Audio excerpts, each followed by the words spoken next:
One on the calendar, no matter Freer versus Freer. Thank you. You're welcome, Judge. Parties have been sworn in. You may be seated. Folks, have a seat. Ms. Freer, the defendant is your stepson.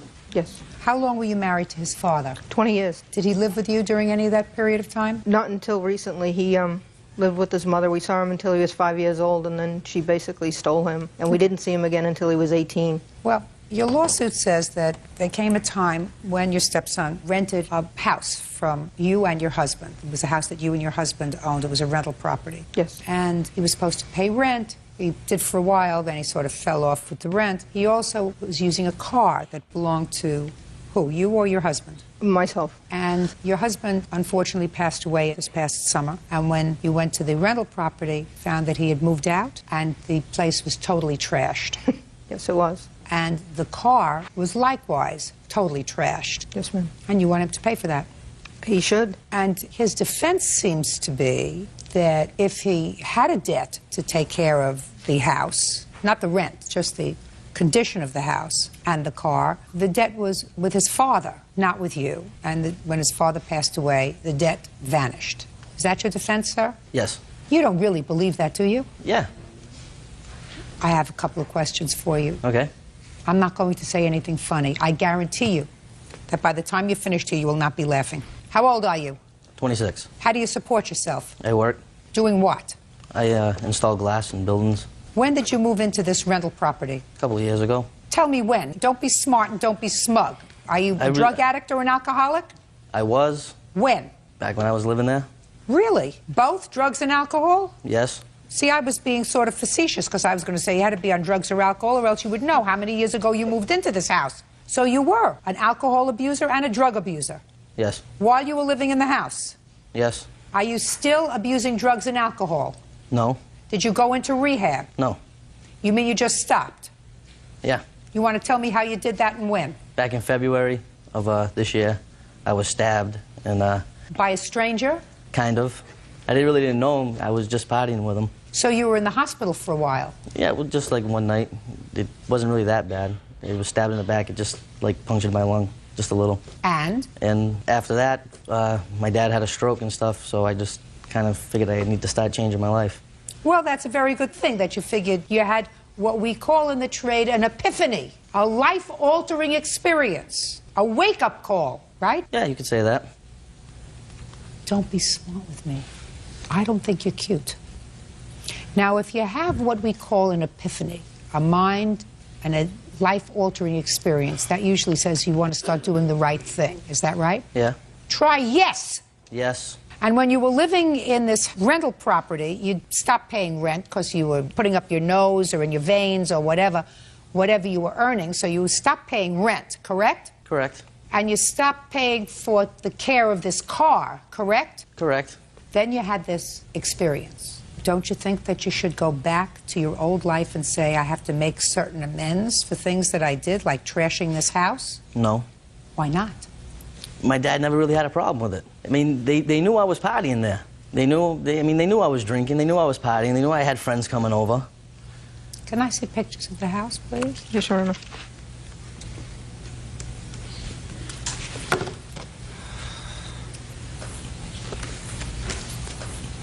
Where are you living now, sir? I'm staying with friends.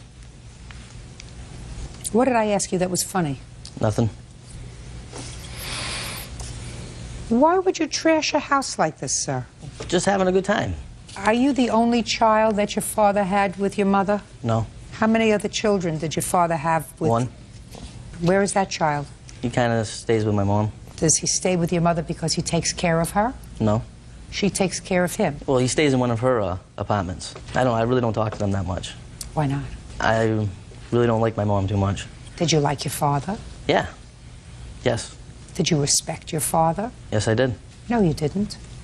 Well... And you don't respect him now. Did I wipe the smile off your face? You don't respect him now because if you respected him, you wouldn't have done this to his property. And if the excuse was that you were using drugs and alcohol and therefore you were not in control of yourself, that's not an excuse. That's a reason that you would allow you and your friends to do this to his property. But now you've sobered up. So I don't think that you respect your father or his memory, sir. Yeah, but because if you did, and you would say, this property belonged to, at least in part, my father, and I'm disrespecting his memory by leaving it like a pig pen. I'm disrespecting who he was and how nice he was to me by saying to me, listen, we'll give you a home. You don't like your mother. Maybe she's a problem, but I want you to feel as if you have a home with us. Here's a place for you to live, and you take it and trash it. But then you get clean and sober, and you don't fix it. And there's no excuse for that if you want to do the right thing and turn your life around, Mr. Frere.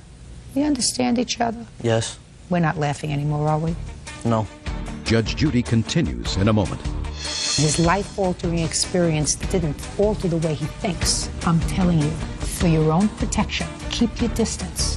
Bad news. And later today. And I told him that I was supposed to meet this woman to give her her backpack. Would it be all right if I left it with him? He was... You hear those groans? He was a staff member. Real cases, real people. Judge Judy. Mary Freer says stepson Jonathan Freer owes for destroying her home and her car.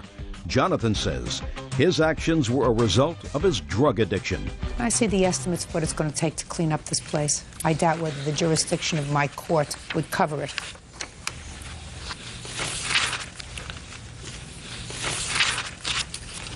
It doesn't. All right, now tell me quickly about the car. He didn't have a vehicle, so I let him use my vehicle. And when I found out he left, we went to the house and the car was in the driveway. How did you find out that he moved out? He told my daughter. My daughter speaks with her brother still, and he told my daughter that he was going to move out. She's the one who informed me that he was gone. Did you need to hear that from her? No, I'm just going to give you some advice. You too. When somebody is a drug abuser, and he acknowledges that he was a drug abuser, and unless they take care of it, it's not going to go away. And his life-altering experience didn't, from what I'm hearing, alter the way he thinks. So you look like two nice young people. Keep your distance. I know you're looking like this.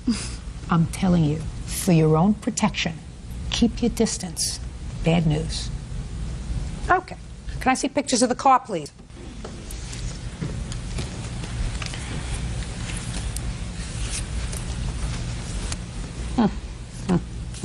Your Honor, he came to us with some serious problems, and it took us a while, and it appeared that he had straightened his life out. He really was doing great. He had a great job, made good money, and that was why he rented the apartment, why we let him move in, because we figured that it was his family. He was going to take care of it just like we would have. And he did. For over a year, he did. And then I don't know if it was his father getting sick or what happened to him, but it all just hit the wall, and he reverted right back to what he knew. And, you know, what I'm left with is to pick up the mess. Mrs. Frere, listen to me. When he came to you, he had some problems. Is that what you said? That's exactly what I said. And would those problems include substance abuse? I'm sure it was. I couldn't prove it, but I would say. And then he got a job, and he appeared to be okay. He did very well. And then he went back to drugs and alcohol. Yep. Did you hear what your mother said? Yes. Unless you take care of it once and for all, it's like an enemy that you wound over your shoulder. If you wound an enemy, that enemy can always come back to hurt you, right? Mm-hmm. That's drugs. You have to get rid of it. And he's not smart enough to get rid of it on his own. And he's never gone anywhere to help him get rid of it. So he's always going to go back to it. And he's going to suck you in if you let him. You understand? Yes. Good. So I'm glad you're working, sir. Good. And if I haven't been able to help you, that's too bad. Judgment for the plaintiff in the amount of $5,000. That's all. Thank you. Thank you. Parties are excused. You may step out. When I did confront him, it turned into, you know, I owe the money to my dad, not you. I guess it's about, you know, doing the right thing, but I think it's more about money. I'm kind of torn in the middle because I do love my brother, but I know maybe he shouldn't have done the things he did. I hope we can get by it. I hope we can get past it because I miss him. Maybe someday, but not right now. And now the next case. All parties in the matter of Blount versus Ale, step forward, please. 26-year-old Sarah Blount is suing her former friend, Felicia Ale, for losing her backpack. Sarah claims Felicia gave the backpack to a stranger.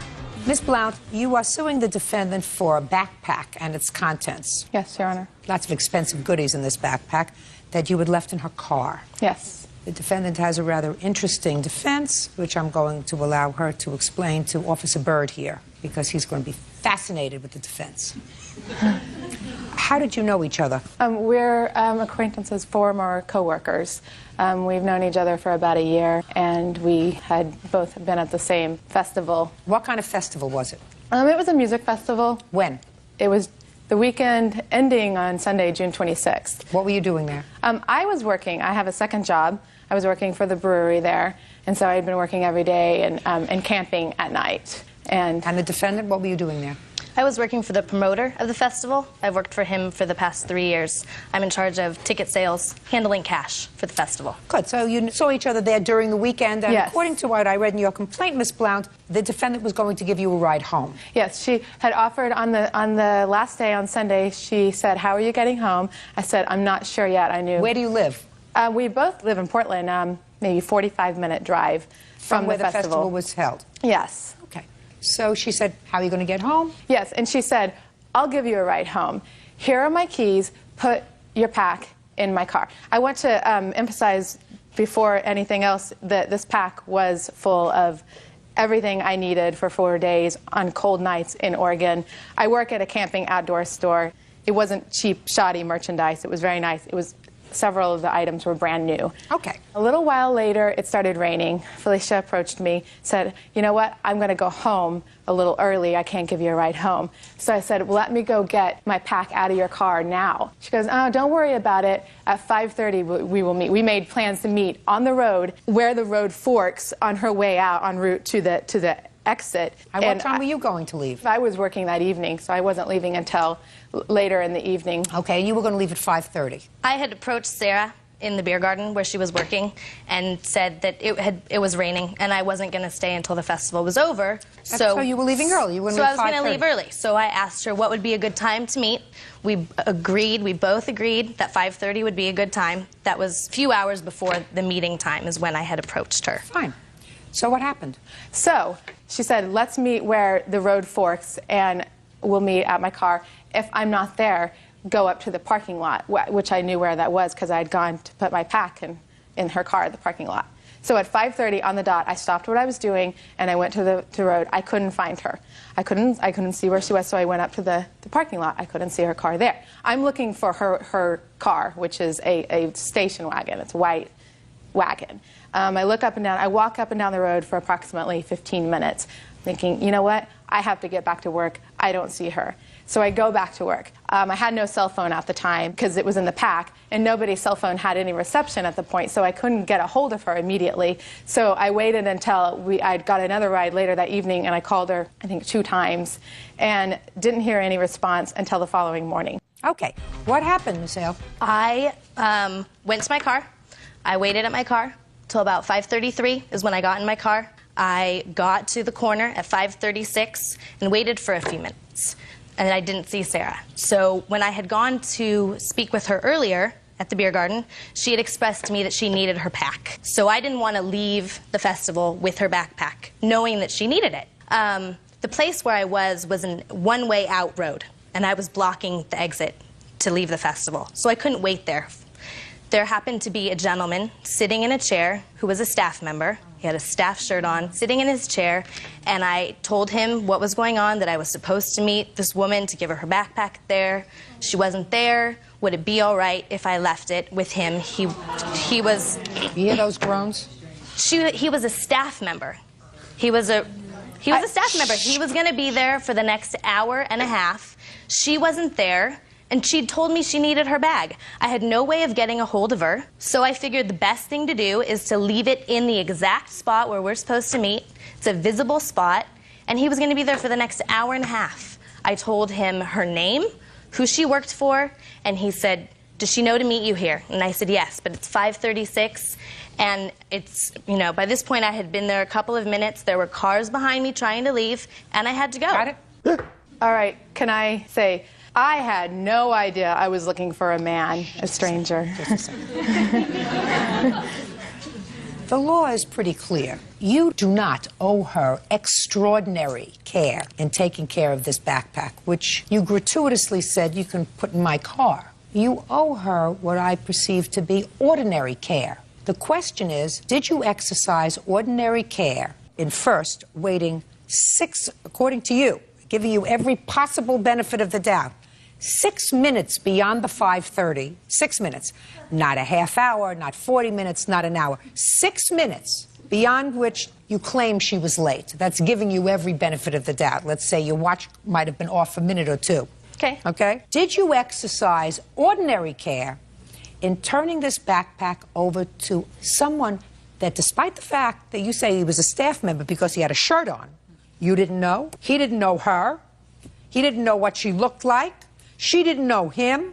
You didn't get a telephone number. You didn't ask him for any identification. You could have said, listen, I want to give this to you, but do you have your ID on it so I can take down your name and your phone number in case you don't hook up with us so that she can get in touch with you? Nothing.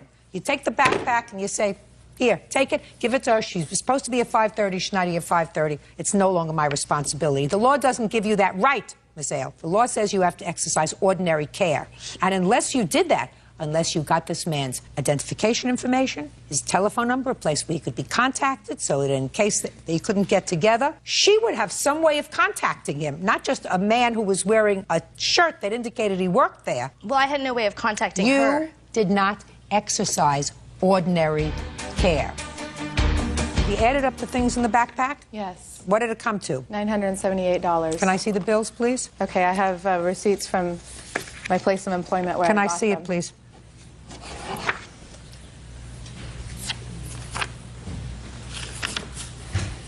Your Honor, may I say something? Yes. The previous place where we both worked, we had special deals that we were able to purchase from there. We sold a lot of high-end camping items. We also returned a lot of them as well, and were able to resell those items. Employees were able to go to those sales for employees only the night before they were open to the public and purchase those items for extremely discountable prices. I have Well, claimed nothing just a sec. from those purchases. So all that I want to say is that I don't know what was in the backpack. The backpack was put in my car. I took the backpack out of my car, but we were able to purchase items for an extremely discounted And that's rate. irrelevant in this case because... Well, just a second. Okay. It's not irrelevant if that's not what you paid for them. Exactly. Okay, and what you're testifying to under oath is that you paid $978 for these items. Is that what you're telling me? Yes, and I have receipts for the biggest ticket items. Judgment for the plaintiff in the amount of $978. That's all. Parties are excused. You may step out. Yeah, this is case number 307 on the calendar in the matter of Frazier versus Turner. Thank you. You're welcome, Judge. Parties have been sworn in, Your Honor. You may be seated. Folks, have a seat. Ms. Turner, is your husband here today? No, ma'am. Where is he? At work. How long have you been married? 8 years. You have children? No, ma'am. Miss Frazier, according to what I've read, you and Miss Turner's husband have been friends for a long time. Yes, ma'am. How many years have you been a friend to Miss Turner's husband? About 20 years. You know him from school? From school. We grew up in the same neighborhood.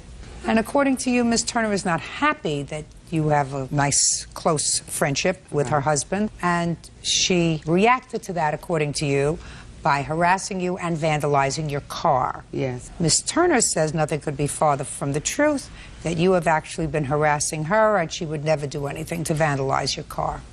Correct. I read your answer, Miss Turner, and I read Miss Frazier's complaint.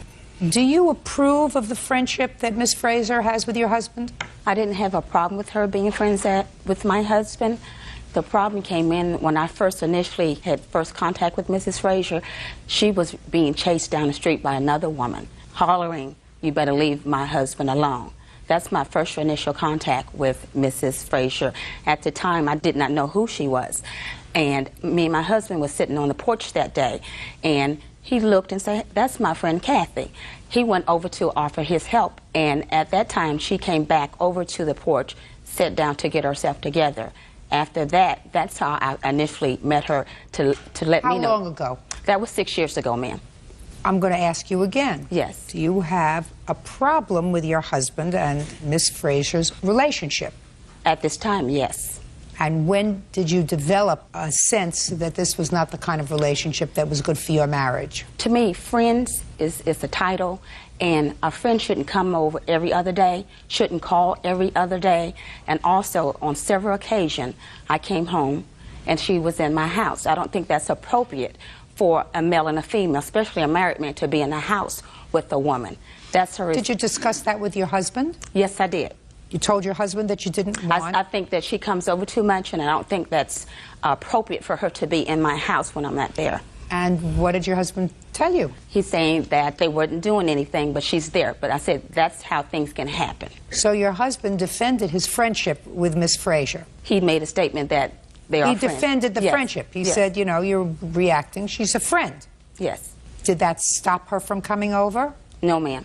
She came over while you were working? Yes, ma'am. Were you invited over to the house, Miss Frazier? Yes, Your Honor. By Miss Turner's husband?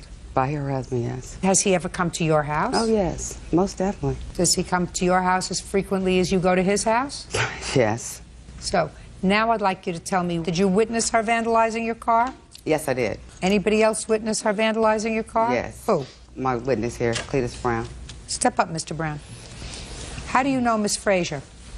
I really don't know Miss Frazier. I had, on Wednesdays, I usually pick up a friend of mine, and we usually always go get groceries at the church on Wednesday. So as we was coming back, this lady here, she was in the parking lot. I mean, she was just hysterical.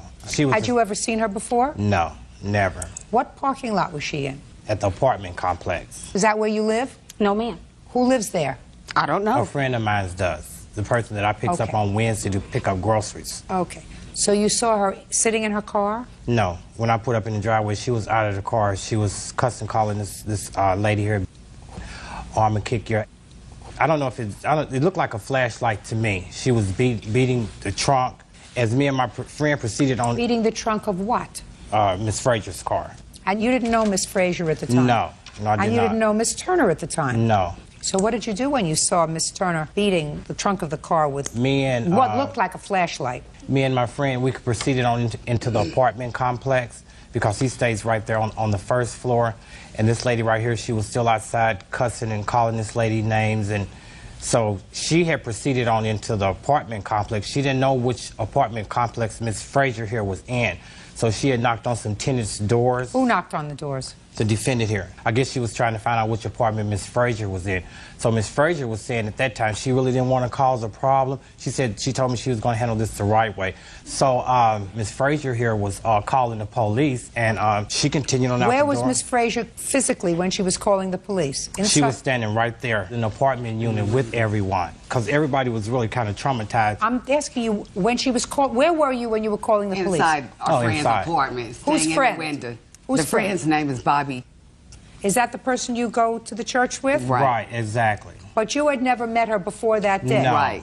I never. just met him that day. So you went into Bobby's apartment? I went to visit Bobby on this particular day. And when I was there visiting Bobby, he introduced me to Cletus. This is my friend Cletus. We go to the store together. And we all decided we was going to play some cards. So Bobby said, man, let's go to the store first, you know. So they went to the store. I sat there, waited on them to come back. When they came back, that's when Janice had pulled up. Her van was parked on the street. My car was parked in the building parking lot. She walked up to my car, beat it on my trunk with this flashlight. She's still ranting and raving, calling me, I'm gonna f you up, blah, blah, blah, blah, this, that, and the other. Then she leaves, and she goes back to her car. She gets a flathead screwdriver. She comes back, and she starts scraping up all on the back of my car. Your Honor, this incident has been going on with Janice. Wherever I go, she sees my car. She gets out. She rips and ramps. She calls. She threatens. She's going to do this. She's going to do that. You know, Frazier, listen to me. I'm sorry. You have pictures of the car? Yes, I do. I'd like to see the pictures of the car. I'm going to have a heart-to-heart with you, Miss Frazier. Yes. Then I'm going to have a heart-to-heart with Miss Turner. Okay. You know this friend of yours that's been your friend for 20 years? Yes. Get rid of him. Most definitely. I already know that. Listen to me. Yes, ma'am. Get rid of him. It's not worth it. You want to know why you're supposed to get rid of him? Because he's enjoying watching you two women make fools of yourself. Exactly. Judge Judy continues in a moment. What do you need him for? You think he's making your life pleasant? According to the answer that I received here, he has not made your life pleasant. And later today, her girlfriend was egging her on. Don't tell me she was egging her on. What did do she it, say? do it. You're not going to do it. Do it. You're not going to do it. I know you're not going to do it. And they were both laughing. real cases, real people. Judge Judy. Kathleen Frazier says her car was vandalized by Janice Turner. Janice says Kathleen won't keep away from her husband. Miss Turner, whether you like to acknowledge it or not, your husband is enjoying watching two women clawing at each other, fighting over him. Exactly. That's their mentality. Thank you. Thank you. You may not believe that, but I want you to think about something you told me before. You said to me, I told him that you don't think it's appropriate for her to be at your house when you're working. He's your husband. He's supposed to care about your feelings, whether you're right or wrong. And this friendship that he has with this lady certainly isn't important as your marriage, right? Yes, ma'am. Clearly, it hasn't stopped him. Yes, ma'am. So he's sitting back and he's enjoying watching you two ladies make fools out of yourself. What does he do for a living? It's a painter. And what do you do? I'm a secretary. You've been working for the same company for a while? 15 years. You look like a terrific lady. Thank you. What do you need him for? You think he's making your life pleasant? According to the answer that I receive here, he has not made your life pleasant in the last few years with his relationship with Miss Frazier. You did the wrong thing, by the way. I mean, he's married. I know. He's married. It's nice to have a male friend. But if it gets in the way of his marriage and it gets in the way of your peace, you say to him, listen, stay with your wife. Leave me alone. I'll find another friend. Cletus looks like a lovely man. Find Cletus. Are you married, Cletus? No, ma'am. Perfect.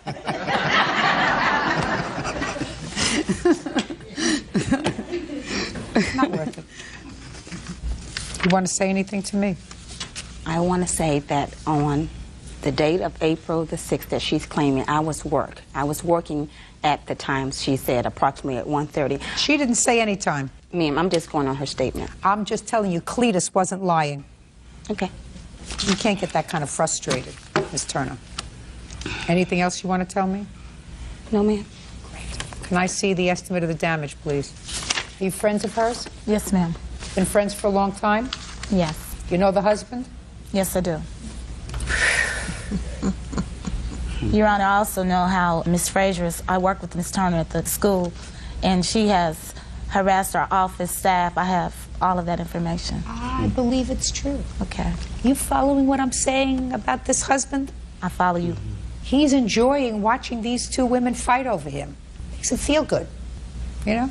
Makes him feel like Brad Pitt. For real. It's not worth it. I'm sorry. Judgment for the plaintiff in the amount of $1,151. Thank you. Thank you. Parties are excused. You may step out.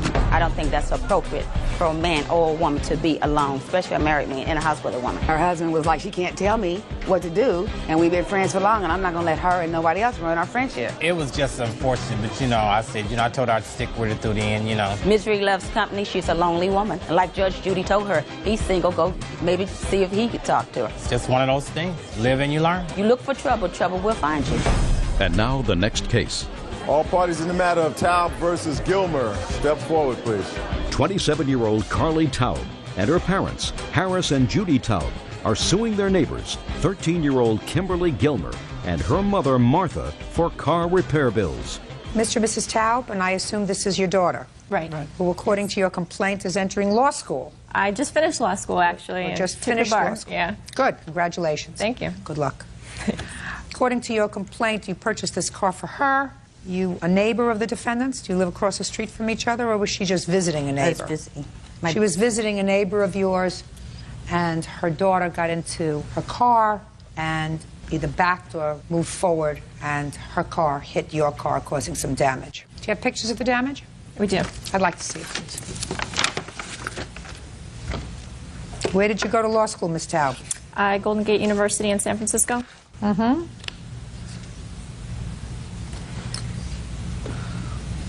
Oh, this is the tire on the back. I couldn't figure out what it was. It looked like a satellite. It's a Honda 2001 SUV with a spare tire that's on the back of the tail. Now I got it. How old are you? I just turned 13. When did this happen? August 14th. What time of the day or evening did you go out and get into this car? Like the afternoon. Whose car did you get into? My mom's. Why? Because we were about to go home. Who gave you the keys to the car? My mom's purse was in my grandma's house, and I knew she would forget it, so I had her purse on my shoulder. So you had your mother's purse on your shoulder. You took the keys? Yes. Why did you start the car? Because it was a really hot day, and I wanted to turn the air conditioning on so it would get cool in the car when we were driving.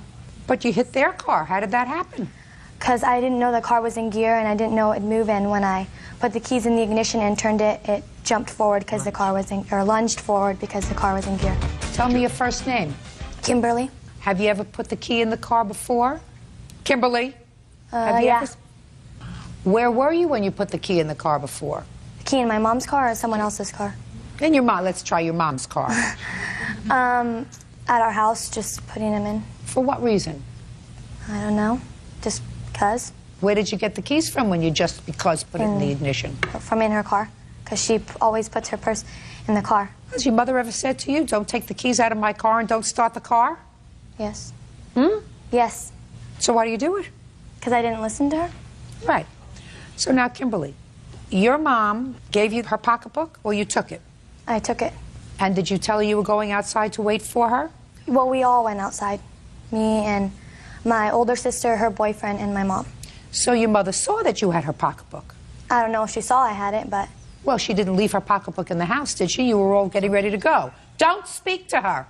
So, Kimberly, these people are in their house not doing anything. Their car is sitting on the street in a legally parked space, and you get in the car, and you start the car, and you lunge forward, and you damage their car. Who do you think is responsible?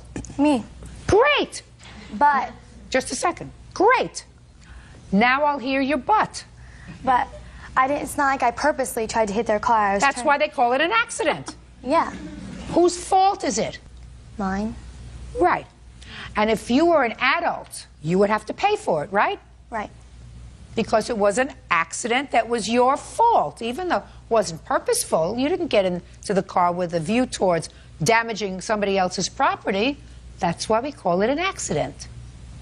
But since you're 12 and not responsible under the law, so I can't make a judgment against you, I have to make a judgment against you. Right? Yep. Perfect. Then we understand each other. How much did it cost to fix it? Well, we haven't gotten it fixed yet. What's your estimate? $945, close to $950. $945. Yeah. How many estimates do you have? We have two. The one I like, though, the brunt of the damage was done on this wheel cover. It's cockeyed. And what the mechanic said to me made sense. Don't tell me what the mechanic said to you. Just let me see the two estimates. Sure. Judge Judy, can I tell you how it really happened? Sure. Are you interested? Okay. Sure, I am interested. Okay. Always interested if somebody's not telling me the truth. Okay. Well, I was reading. It was around I don't care what you were doing. 5 o'clock. Quiet. I hear noise outside. Like, I thought there were drunken kids outside before I even saw them, just by the noise element and how they were giggling and laughing. Let's go. I have other things to do today. And I see the two kids. They talk to a fella, and I figured, well, you can't stop kids from being on the street. I went back to read a book. About a minute later, I looked out again. I just got a gut feeling nothing good was going to come of this. I see her get into the car, sans pocketbook, no pocketbook. And the other, her girlfriend, was egging her on. And they were What do you both mean? Don't tell laughing. me she was egging her on. What did Do she it, say? do it. You're not going to do it. Do it. You're not going to do it. I know you're not going to do it. And they were both laughing. I mean, really laughing. And now I'm glued to the window because this car it doesn't even have a paint job. It's like a black matte primer. I got it. And then she talked to a fella in a truck. I think maybe she's 16, so Whatever. I thought she's going to back out and take off. Whatever. But what she did was put it in gear and accelerate. It was such a loud noise. She didn't do it on purpose. It was an accident. She didn't mean to hurt your car. She didn't mean to hurt her mother's car. She had no business being in a car. She had no business being in possession of the car keys. Right. Her mother's statement is she has trouble with her. She can't watch her 24/7, therefore it's not her fault. That's pretty much what you said in your statement. Is that right? Yes. Well, unfortunately, as between you and these poor people, you're responsible for the damage your daughter does. And if I were you, I'd have her do a whole bunch of something, babysitting, whatever it is. I already do babysit. Well, what do you do with the money that you make from babysitting? Use it, like go to the mall with my friends. Why don't you give it to your mother so that you can help pay for this property damage that you caused? Judgment for the plaintiff for the amount of $742.47, which is the amount of the lower estimate. That's all. Step out. Take responsibility for what you do. That's all. Thank you.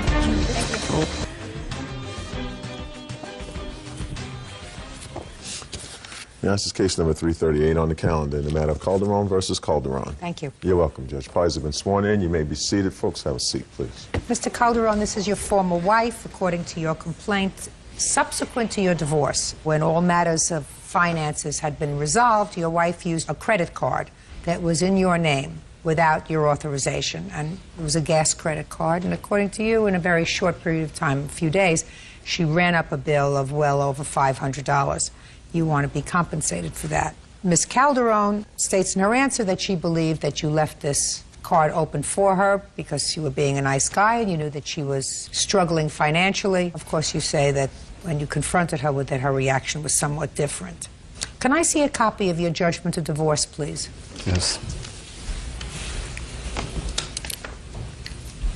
You were married for 25 years? That's correct, Your Honor. Is that right?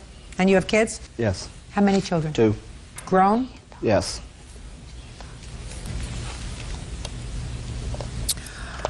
It is clear from the judgment of divorce that any and all liabilities incurred after December 14th of 2004 belong to each of you separately. Now, when were these credit card bills made? October 13th through the 19th. Of 2005? Of 2005. I have a Can I see them, please? How did you become aware of them, sir? I received a letter of address change, and I knew that I had not changed my address. I didn't even know the credit card existed. And when I called them, they told me that I had requested to change my address, and I thought that there was something wrong with that and asked if there was any charges on the account. Okay, Ms. Calderon, the ball is in your court. Explain it to me, please. Basically, the reason that I was in the situation I was in is because I was so heavily in debt and destroyed from what he had done to me from this divorce, because he knew that last year when my daughter graduated high school, my oldest daughter graduated college, and my oldest daughter got married, that I had put a lot of money into that. And this has nothing to do well, with that. But this is why I was. Calderon, this is why. This has nothing to do with that. This is not. I would have never used it though. This is not even a large amount of money. We're talking about a gas credit card where it's clear you allowed someone else to use this gas credit card. I got gas for my kids. We were all struggling. He destroyed us all. Just a second. In 4 days, you got gas for your children. You have 2 children and yourself. Right. You filled up the cars. 1, 2, 3, 4, 5, 6, 7. I don't know what's $98.20. That's not a car fill up. Or $83. Or a case of oil. A case of oil. 1, 2, 3, 4, 5, 6, 7, 8, 9, 10, 11, 12, 13 times. Let us assume 3 people's cars, 13 times in a 4-day period. So, Ms. Calderon, don't play with me. This is not because you needed money. Yes, it was. When you enter into an agreement, and I assume that this was your agreement, it looks as if it was boilerplate clauses. You agreed that after December of 2004, you would not make any debts for the other party. You chose not to do that. His friend told my daughter that he left the card open for me to use because he felt sorry for me because he knew how hard of a time I was having. Oh, okay. Well, that's a different story. Is that person here today? Yes. Step up, sir. Tell me your name. David Dover. Mr. Dover, did you ever tell Mr. Calderon's daughter that this credit card was left open? No, ma'am. I never knew the card existed. I never knew anything about it. Step up. You're the daughter. Yes. Your name? Angela Schubert. Angela, tell me about this alleged conversation. We were going to dinner for my birthday, and I was sitting in front, and we had just found out I was pregnant that day. It was August 18th. We picked up my dad from work, and we work at, well, it was before we picked him up for work. And we were just talking about the divorce, you know. I was trying to get to know him since, you know, he lives with my dad now. And he just happened to say, well, your dad did leave a gas card open for your mom. Because we didn't know, because all the gas cards were closed. Let me ask you this question. Somebody must have been complaining about money. No. So, because the statement that you ascribe to this gentleman, well, this is what you said. Well, your dad did leave a gas card open for your mom. We were talking It's about... always a response to something said to him. We were talking about how hard it was for everyone in the divorce, And how it happened. We were talking about how hard it was. And he said, well, you know, your dad left a gas card open for your mom, and, you know, to help her out a little bit. And you went back and told her, shh. I didn't tell her right away. You didn't tell her right away. When did you tell her? Maybe a week, week and a half, 2 weeks tops. Okay, so a week and a half, 2 weeks tops, you tell your mother. And your mother didn't have this credit card. Yes, I do. Just a second. You didn't have it. According to you, you found it. Listen to me. You found it. When did you find it? I wasn't trying to use any of the credit cards. When did you find it?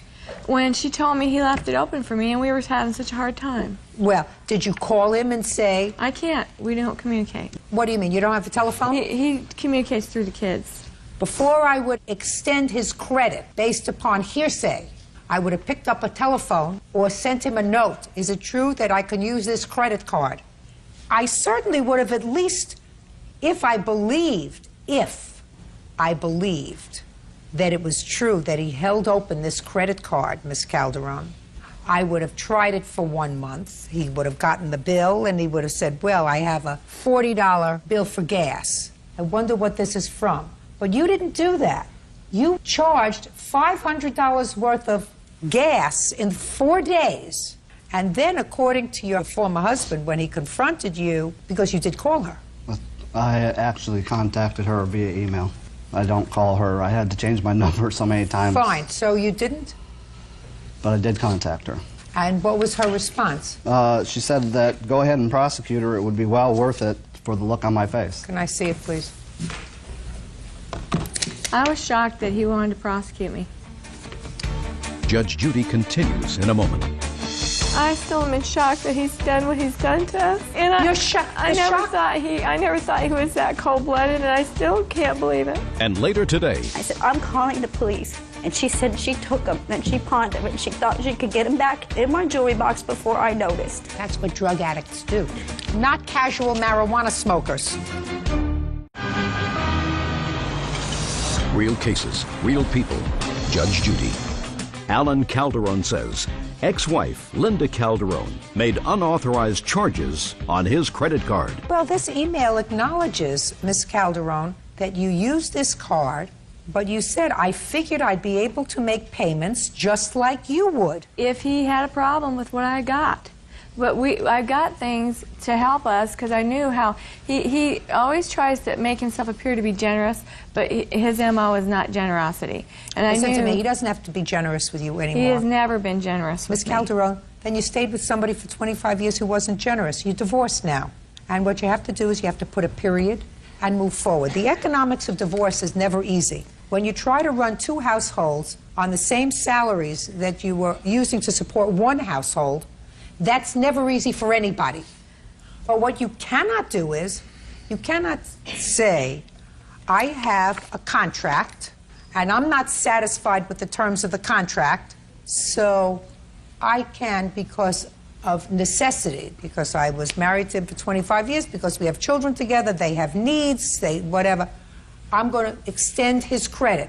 You can't do that. I still am in shock that he's done what he's done to us. Listen to me. And You're shocked. I never thought he was that cold-blooded, and I still can't believe it. The retaliation was not to use a credit card. I didn't do it in retaliation. Well, then you got to pay it. Judgment for the plaintiff in the amount of $507. That's all. Parties are excused. You may step out. I was married to a snake, and I had no idea I was. My ex-wife has been harassing me, and this is just another form of harassment. It's all because of self-indulgence and selfishness that someone would do this to their family in the first place. She actually moved out on me, but if you hear her talk, she'd think that, I left her. I don't know who he is, and I thought that, he really was trying to be generous and help us. And now the next case. All parties in the matter of Schoonmaker versus Huddleston. Step forward. Susan Jane Schoonmaker is suing her daughter, 20-year-old Heather Huddleston, for stealing and pawning her wedding rings. Heather claims she had her mother's permission. The Schoonmaker, this young lady is your daughter, and according to your complaint, she owes you some money. She owes you some money because As a result, according to you, of her drug abuse, she fell behind in her rent. She and her boyfriend, and she came to you for money, and you gave her jewelry to pawn. She pawned the jewelry. She was supposed to get it out. She didn't. You lost the jewelry. You want the money. Is that right? Well, she also stole my wedding rings out of my jewelry box and pawned them without my knowledge. For how long has your daughter had a drug problem? I didn't know that she had one. She told me it was her boyfriend. When she came to you and asked for money, she told you that the boyfriend had a drug problem? She said that he was spending money on things he shouldn't be. He was doing drugs and stuff like that. So then why in the world would you give her jewelry to pawn? I gave it to her so she would have a place to live. I didn't want her. Why couldn't she come home? I have other children that I don't want exposed to the lifestyle that she was doing. Well, just a second. I thought you said there was nothing wrong with her lifestyle. It was the boyfriend. And I don't know what her lifestyle was. I know that she was spending money and doing things that she should not be doing. Then you That's the reason that you she shouldn't left. have given her your jewelry. You're right. So then what are you doing in court? I'm doing it in court because she stole rings from my jewelry box that I had no knowledge of. I want you to forget about the pawn jewelry. Right. And I think that you knew what her lifestyle was, and that if you gave her jewelry to pawn, there was no legitimate expectation of you getting this money back, because drug abusers don't return money. Drug abusers put money in their arms or up their noses. Right, Miss Huddleston? Yes, ma'am. Your mother says that after she gave you this jewelry to pawn, which you did, you stole some property from her. Did you? That's not true. Well, tell me about these wedding rings that she said that you took. The wedding rings she never wore, and I came upon a time when I needed money for rent, and she told me to go ahead and take the jewelry out of her jewelry box, the wedding rings, to pawn them so I could pay rent, because she never wore them. She hasn't worn them in 5 years. That's not true. What other jewelry did she give you? Previously, she had given me a bag of gold necklaces and a ring that my grandmother had given her. She offered it. I never asked her for money. I told her that I was having problems, and she offered it to me. That's not true. What kind of drugs were you or are you involved with? I was smoking marijuana, and she knew. And the boyfriend? Anything and everything. But not you? The only thing I ever did was marijuana. Susan Jane Schoonmaker says her daughter, Heather Huddleston, stole her wedding rings and pawned them. Still with the boyfriend? Nope. Who do you live with now? I live with friends in Arizona. Do you work? Not yet. I'm a student. You're a student where? At massage therapy school. Who pays for it? I got a grant. Pays for your living expenses? I do. From what? I have money. From what? Doing various jobs. I clean houses and babysit. Oh, what a bunch of baloney. What a bunch of baloney. It's true. My dear Miss Huddleston, you wouldn't know the truth if it came up and cracked you in the face. The wedding rings, when did you find out that they were missing? When I always go into my jewelry box because I keep my earrings and everything in there. I wasn't wearing the rings because one of the diamonds was loose. Don't tell me what you weren't wearing them. You weren't wearing them. I wasn't wearing them, and they were gone. I called her at school. She was going to massage therapy school at the time when this happened, and I said, my wedding rings are gone. Do you know where they are? Have you done? She goes, no, I don't know, but when I come home, I will help you find them. And she came home, and I sat her down, and I said, I'm calling the police. And once the police are involved, if you're involved, you're going to jail because I can't stop it. And she said she took them, and she pawned them, and she thought she could get them back in my jewelry box before I noticed. That's what drug addicts do. I know. Not casual marijuana smokers. How much were the wedding rings pawned for? $150. Did you go to the pawn shop to try to get them back? I didn't know what pawn shop it was, and her boyfriend called me and told me after she left him, for no reason, he didn't even know that she had left him, that he went down to the pawn shop because that's where he gave her the money to go down and pick them up and bring them to me. She told me she was on her way to my house to do laundry and bring me my rings and never showed up. And this is the first time I've seen her since then. The pawn shop had sold all the rings a while ago. You know who she's living with now? A guy that she met on the internet. One guy? Or One friend? guy with his old girlfriend and his baby. How old is she? She'll be 21 in December. I've tried to help her. I don't know how else to help her. And I feel like she needs to start paying for the things that she's doing. And I just thought here at least she would start seeing what her actions are going to start becoming. They're going to get worse. I don't want to have to pick her up in jail. You And know, I won't. Sometimes you have to hit rock bottom before you're ready to turn your life around. That's what I'm hoping. When did she leave home? She left home when she was 19. You go to live with this boyfriend? She knew him a week and left. Who else lives at home with you? My 17-year-old daughter, my 12-year-old daughter, and my 10-year-old son.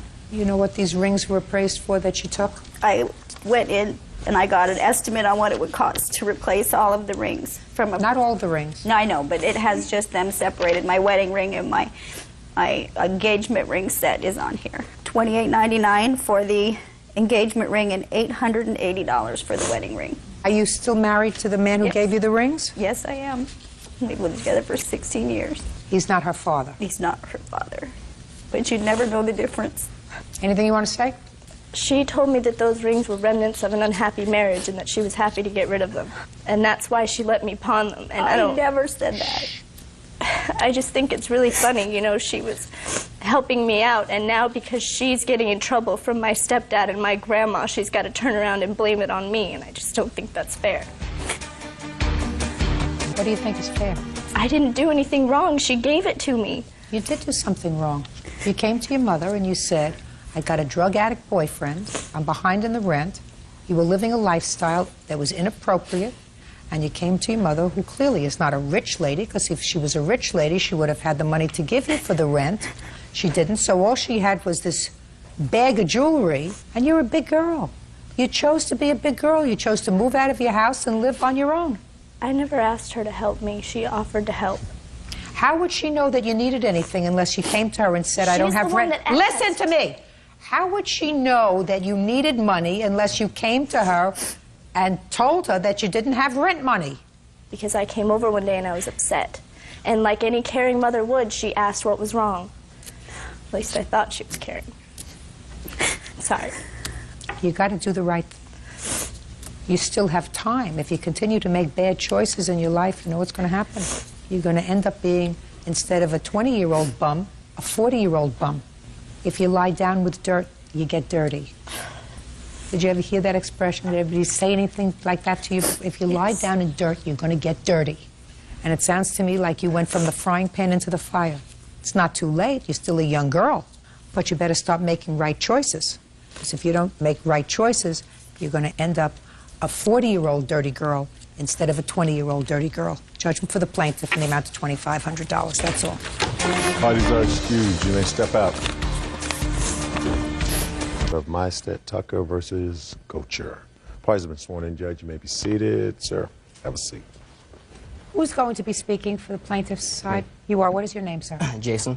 Okay. Now, is your complaint that Mr. Gocher both damaged your car and assaulted you when you wouldn't move fast enough at a gas pump? Yes. The defendant says that you were the instigator of this unfortunate incident. Is that right, sir? Yes, Your Honor. No, all right. Who was this? This is my witness. Was he driving in the truck with you? He was driving the crew truck that we were trying to fuel up, yes. Was he driving in the truck that you were driving? Oh, no, ma'am. I'm sorry. It's a simple question. He was not. He was behind you. No, he was at a separate island. I had parked at another island. Who was behind the plaintiff's truck? The truck that my witness was driving. Perfect. Step up here. Tell me your name. David Wolford. What kind of vehicle did they have? I believe it was a Ford Ranger. You pulled up behind them? Yes, ma'am. In order to put gas in your... Truck, yes. What kind of truck was it? It's a big one-ton. I was pulling a big trailer. Where were you going? We were going to San Francisco for a job. How many cars were in, or trucks were in the caravan that you were in? There was 2. Where was the defendant's truck in relation to your truck when you pulled up to the gas station? He was the next pump over on the other side. Did he have a gas pump available to him? Yes. Is he putting gas in his truck? Yes, ma'am. And what about you? No, ma'am. I pulled up behind him. Behind him? Yes, ma'am. Behind him. Yes. And sat there. My brother got out, and we walked around there. We sat and waited. And my brother-in-law turned his pump on, come over and give us our gas. Who's your brother-in-law? Joe, I'm sorry. He's the brother-in-law? Yes, ma'am.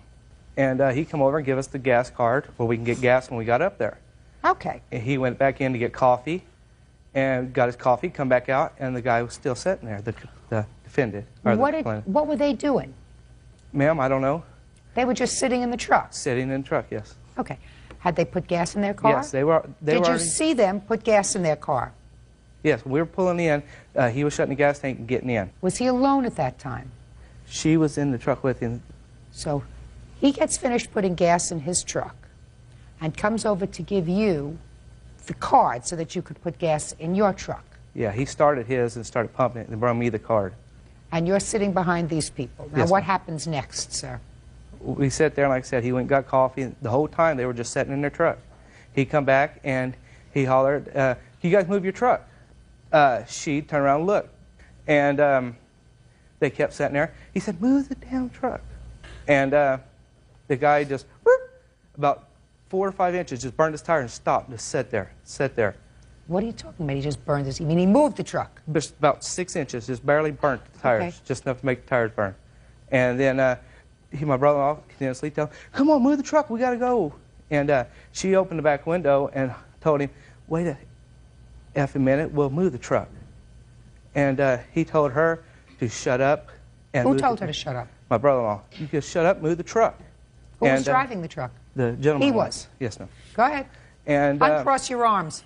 oh, I'm sorry. And then he got out of the truck.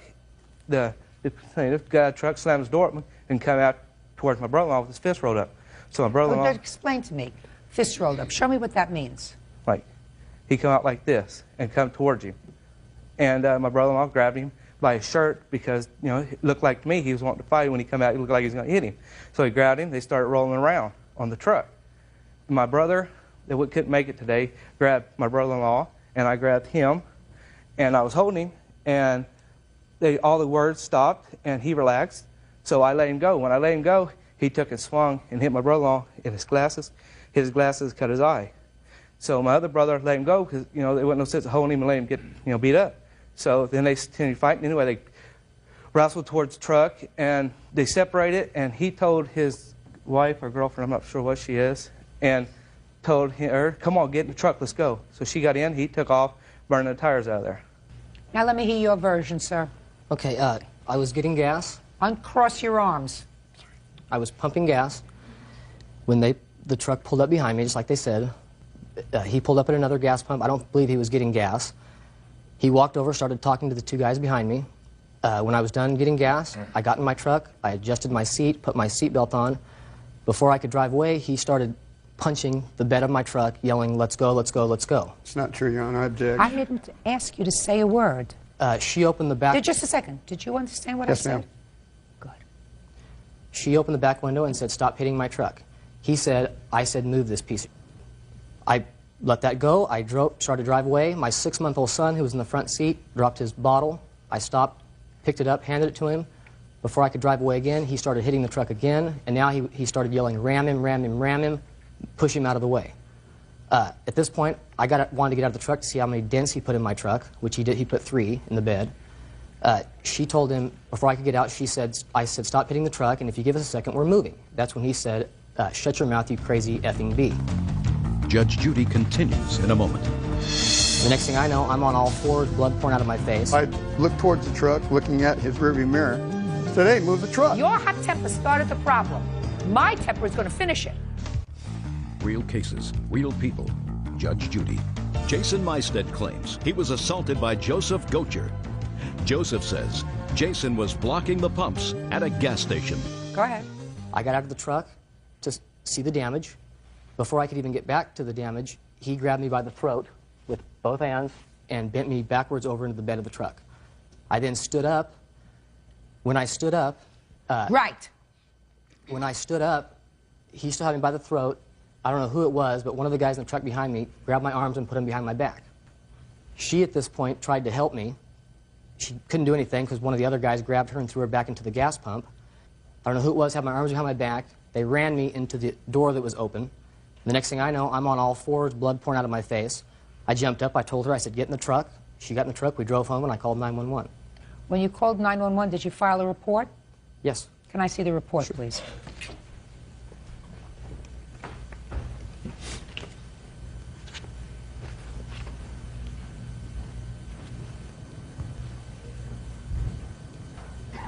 Did you know him from before?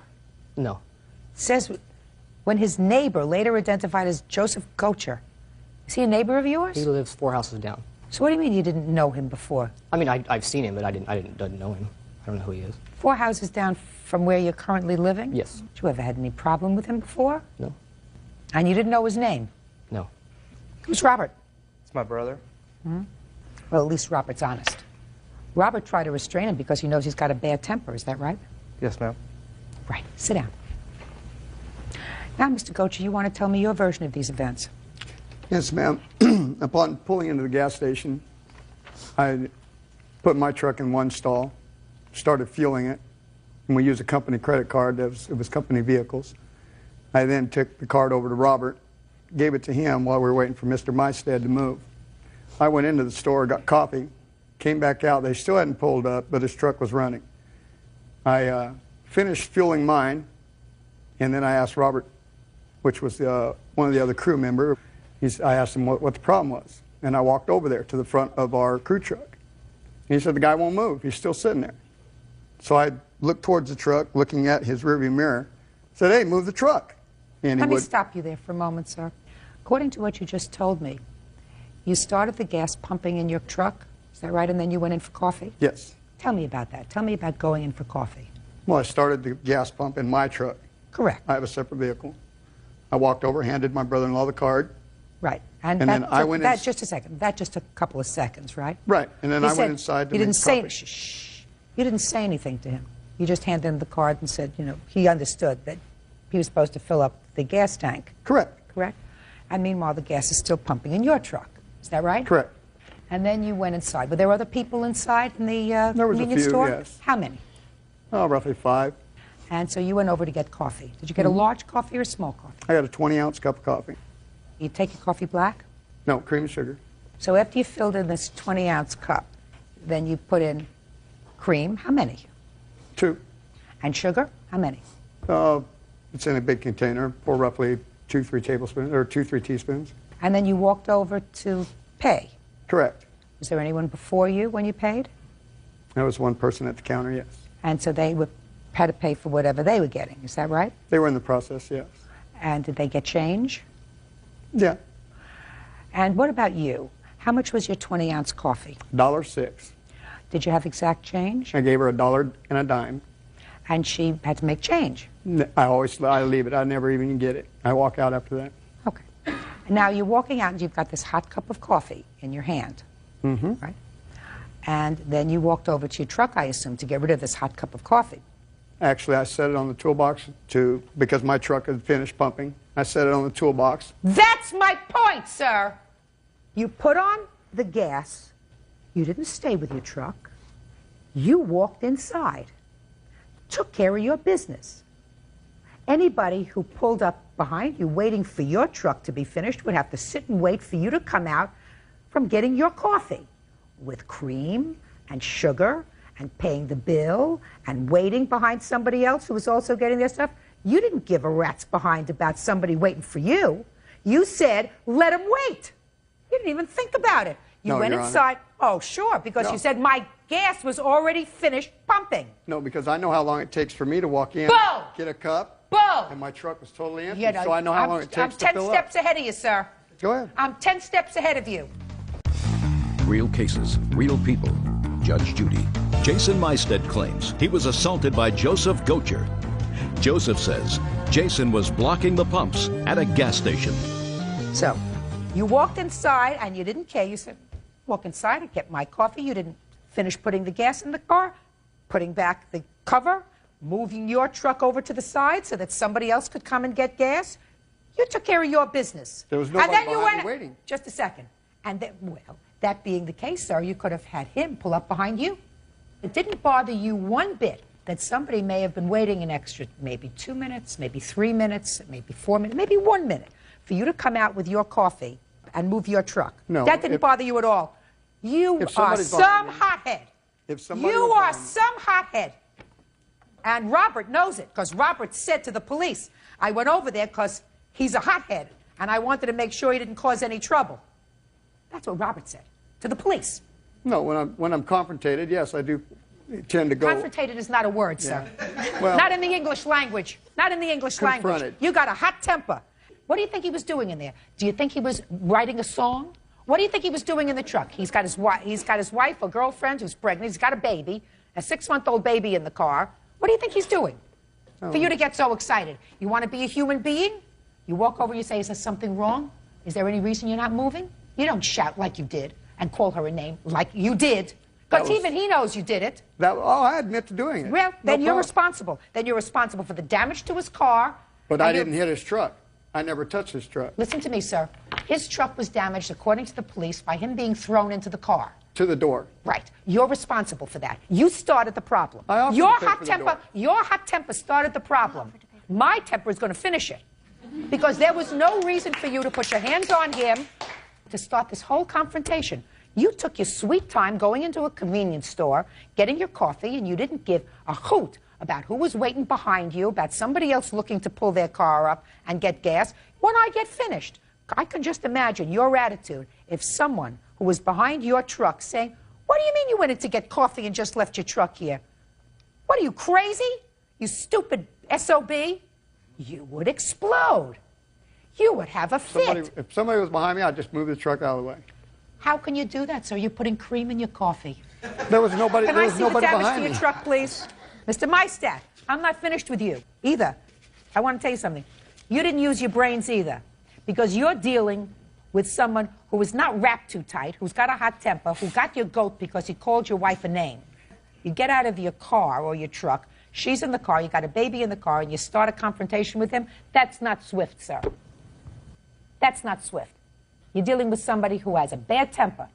You're better off pulling away, going to the police, and saying, I believe someone just damaged my car. This is what their car looked like. Right? True. Right? That's what you do when you're dealing with somebody who's a lunatic. My only problem is, the only reason he wasn't arrested is because he had 2 witnesses who testified to some cock and bull story. You have pictures of yourself, sir? Yes. I'd like to see them.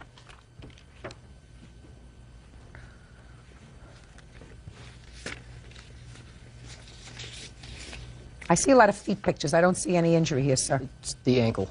What happened to your ankle? Well, I broke it back in on June 30th. I just got off a cane when this all happened, and there's a re-injury. Here's my emergency room records of going back in. How much did the emergency room cost you? It was $619. Between the emergency room visit only, which is all that I'm considering, and the damage to the car, which is $1,724, $2,343. Now, what you're suing for is $5,000, sir, because you want also to be paid for lost wages due to assault, to the assault. Yes. What lost wages did you have? Well, like I said, I broke my ankle on June 30th. I was on crutches for 6 weeks with the cast. When I got the cast off, I was on crutches for a month. I went to rehabilitation, was on a cane. That has nothing to do with him. Well, no, I just got off a cane, just got back to work. When he assaults me, and with the emergency room records there and seeing my doctor, I was back on disability for another month. Chalk that up to your own stupidity. I told you that there is a contributory negligence on your part, contributory stupidity. If you would just get off of crutches, he was wife or his girlfriend? His girlfriend. Girlfriend had to take care of you 6 months. You weren't working. You explained to me the wisdom of getting out of the truck, your truck, to confront him.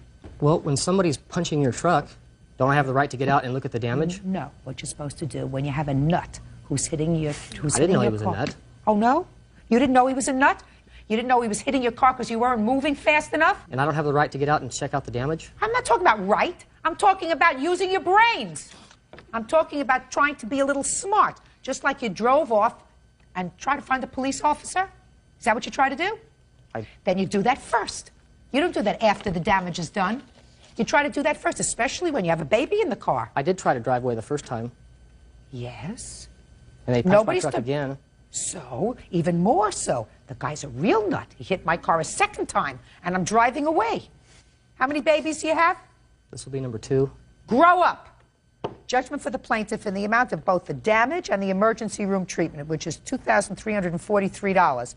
As far as your lost wages is concerned, chalk that up to the fact that you didn't use good judgment, because He is a hot-tempered idiot. Doesn't mean that you react when you have a baby in the car to somebody who's acting inappropriately and like they're not wrapped too tight. That's what you're supposed to do if you're a responsible parent. By the way, is there any reason why the two of you aren't married? We're engaged. Is there any reason why the two of you who are having a second child, why they are not married? What does that matter? I'm just curious. I said as a matter of curiosity. We're actually- Matter of responsibility. We've been engaged and we plan on getting married, yes. Well, is there any reason, madam, why before you have your second child that you don't decide to make that Because I kind don't of a want to be commitment? pregnant walking down my aisle. I want to... Well, you had some time between the first and the second, didn't you? Case number 307 on the calendar in the matter of Sane versus Ross. Parties have been sworn in, Judge. You may be seated. Sir, have a seat. Miss Sane, it is your claim that the defendant assaulted you, scratched your face, causing you to bleed, scarring, etc. Yes, ma'am.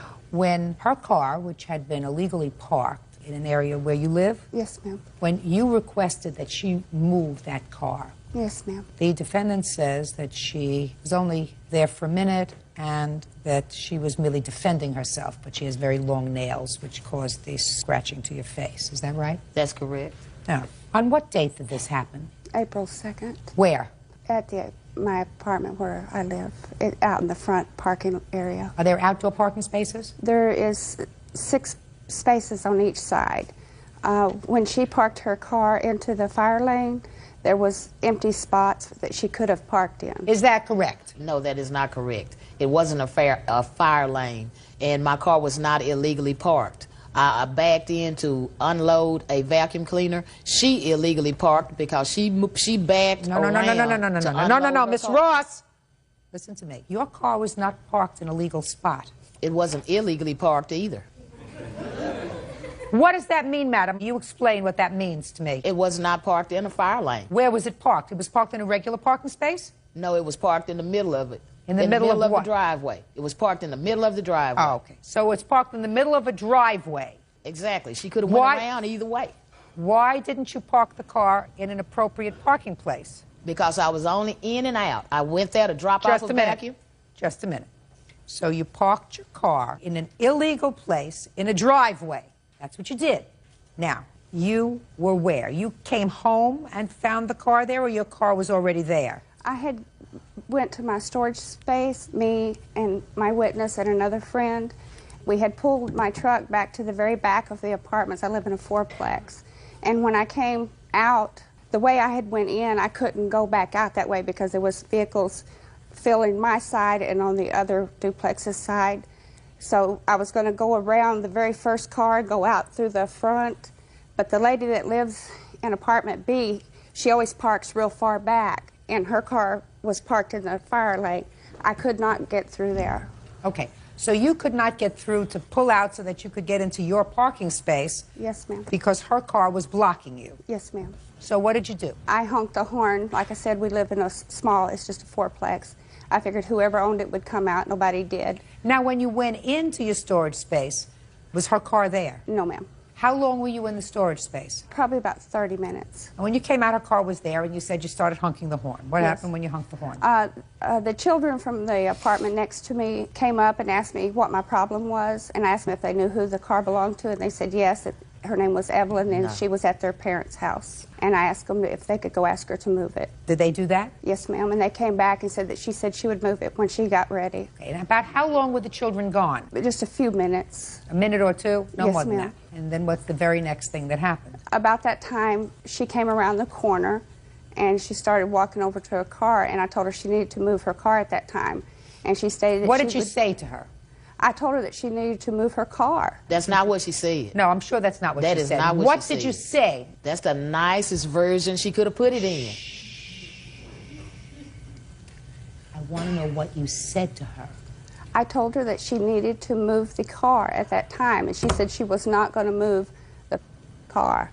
That's and what she said. And I said, yes. I don't want to hear you until I look at you and say to you, speak. Do you understand? Do you understand? Yeah, I hear you. No, that's not my question. My question is, do you understand? Not whether you hear. I was sure you heard me. Question is, do you understand what I said? I understand. Good. Now. So I told her, yes, you will move the car. And then what happened? I went to the apartment right in where my truck was parked at, apartment B, and asked them if I could use the phone to call the police. Okay. And I called the police, and I told them that there was a lady parked in the fire lane. She wouldn't move the car.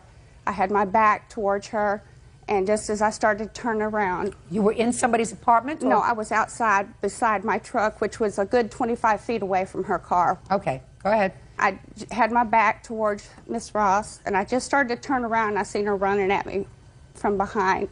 And at that point, she stabbed me underneath my eye with her keys and began to scratch my face. Judge Judy continues in a moment. She came out cussing and being very belligerent to me, and she kept cussing at me. She came out with that phone and swung. When she swung at me, she got swung back on. And later today, your son was in jail. Domestic abuse. You spoke to your granddaughter. I called her that day. That day I got called out of work to get $500 for my father to get bailed out of jail. real cases, real people. Judge Judy. Melba Sane says during an argument over a parking space, Evelyn Ross gouged her eyes. Evelyn says Melba swung first. Okay. You have photographs of what your face looked like? Your Honor, that's not what happened. That's not the truth. I thought you said you understood. I guess I forgot I saying that, but that's not the truth. I thought you said you understood. Okay.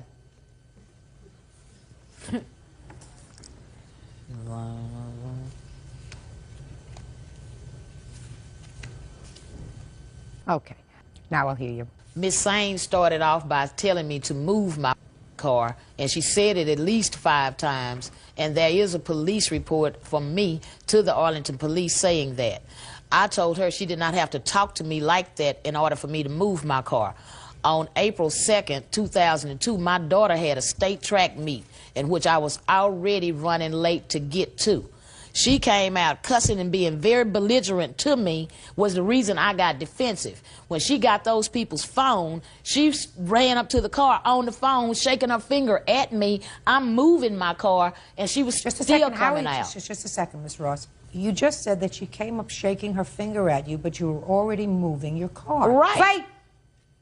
So you were inside of your car. Right. But there came a time when you moved outside of your car, because I'm looking at these photographs of her face. So at some point, you got out of your car. When did you get out of your car? I got out of my car once it was out of the middle of the parking lot into a parking place. Okay, now just 1 second, so that let me understand this, Miss Ross. You were in your car, and she was being belligerent, and she was on the phone, and she was yelling and cursing at you. Right. So you get into your car, and you put it in reverse? Yes. And you move back. Into a parking spot. Just a second. You move back. Right. Into a parking space. Right. And then what do? I got out of my car. Now you're on your way, and you're running late to your daughter's track meet. You want to explain to me why you got out of your car? Because I left something inside of the house. Really? And what yes. did you leave inside of the house? I'm not sure at this point what it was, but I got out of my car for a reason. Either my cigarettes or something, cigarettes, lighter, one of the two. Either your cigarettes or your lighter that were, I assume, more important than the track meet that your daughter was in. No, it wasn't running more late important. For. It wasn't more So important. what did you do when you got out of the car? I got out of the car and attempted to go back around to my friend's house, and she kept cussing at me. And when she came out with that phone and swung. When she swung at me, she got exactly those scratches. She got swung back on. She swung first, and Arlington Police Department have a report saying so. She swung first. That's the reason it wasn't a criminal case. I'll see the police report, please. See it. I'll see the police report.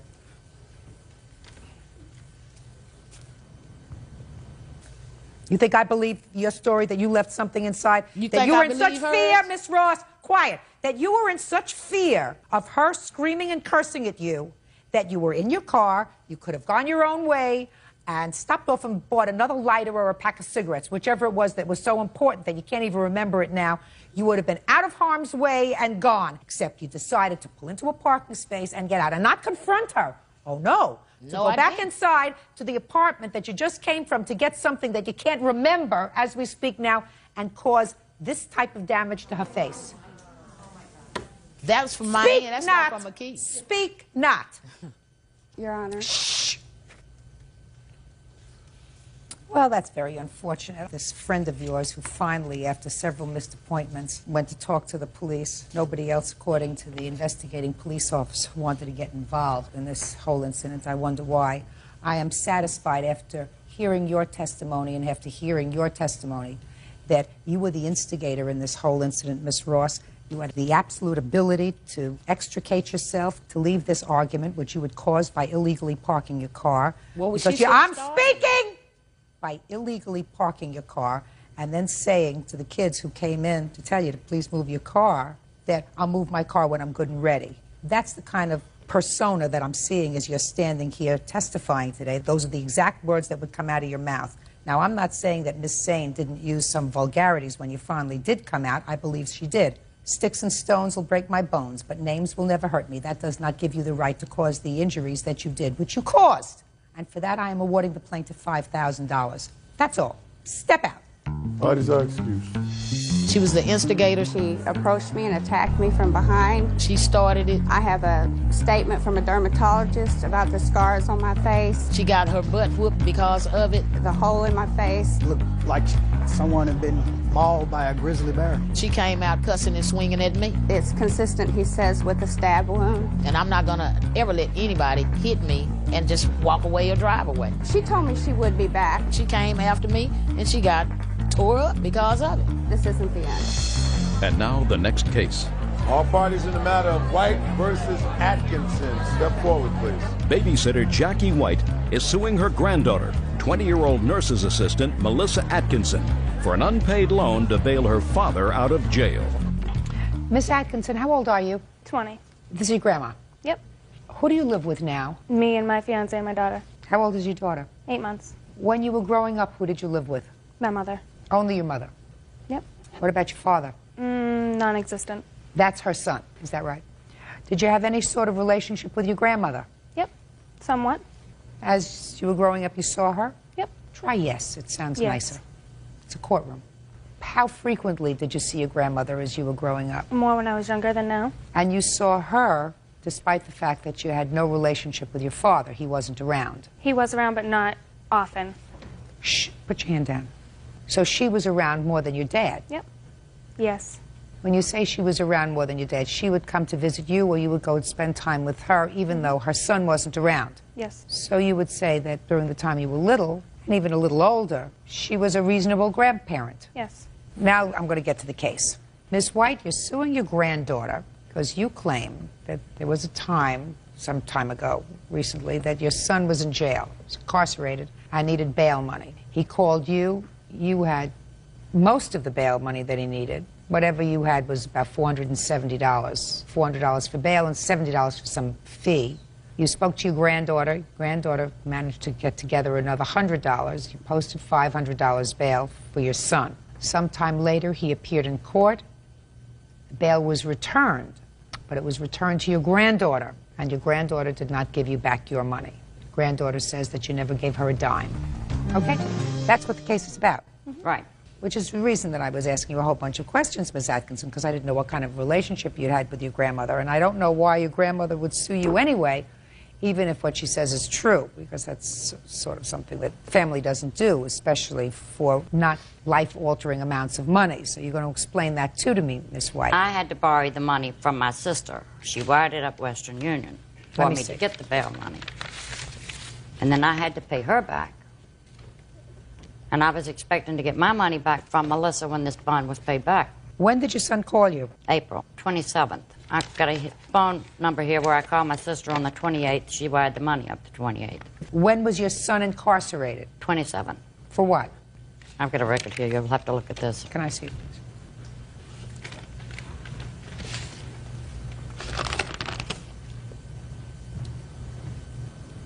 Domestic abuse. Who was he living with? His girlfriend. So she was the complainant in the case? Probably, yes. Okay, so you got the money, and you got about $400. Melissa put in $100. Okay, and when did you call her? I called her that day to go with me, ask her if she had any money to help me pay the bill. She said she'd get up $100. I told her I had $400 coming. And that's what the bail was, $500? Yes, she went with me to pick up the money from the Western Union. She was with me when I picked it up. We proceeded to the jailhouse. I let her put it in her name. It's my granddaughter. I don't think she's going to try and get the money, keep the money from me. The day he got out, the day this was all dismissed, I called her up, told her she'd go down and pick up the money. According to her, she didn't have a driver's license. She needed $700 and something for a license. I said, I can't do that. get your mass ID. I can't do that, she says. So that was it. I never did see the money. That was the end of it. Okay, go ahead. All I have to say is if it was all of her money, like she claims, first it's so many different amonts. First That's it's $400. First it's $470. Now it's $400. No, she and never early said it. on it was $350. Oh, you tell me your version of the story. I'm just telling you that if it was all her money, that day I got called out of work to come and get $500 up. Tell me what happened. I got called out of work to get $500 up. By to whom? get my father, by her, for my father, to get bailed out of jail. So I got called out of work, had to come home, find money, spend the whole day waiting for a bail bondsman, and then of course it's my money, I'm going to put my name down so I can get my money Where did you back. get the money from? I had some cash saved over from my daughter's savings bonds. Run that by me again. They give me money to get savings bonds for my daughter. Who does? His family, my fiance's family. So I had that in a drawer. How much did you have? 500. I don't believe you. Okay. Why would I have Western Union? I don't believe you. That's fine. I know it's fine. But don't you feel ridiculous coming up and telling a bald-faced lie? No, I'm not. Oh, yes, you are. I mean, it's a bald-faced lie, and it sounds so stupid. Well, if it was her money, why didn't she put it in her name?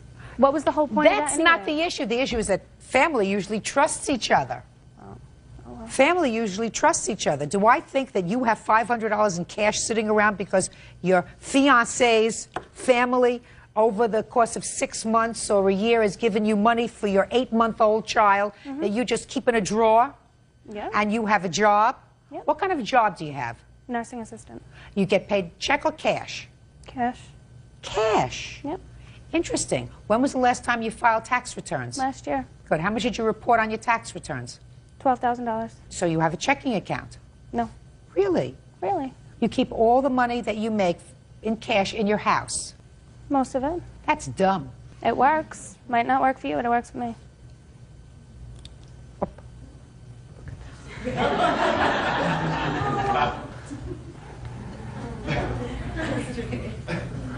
You have to see.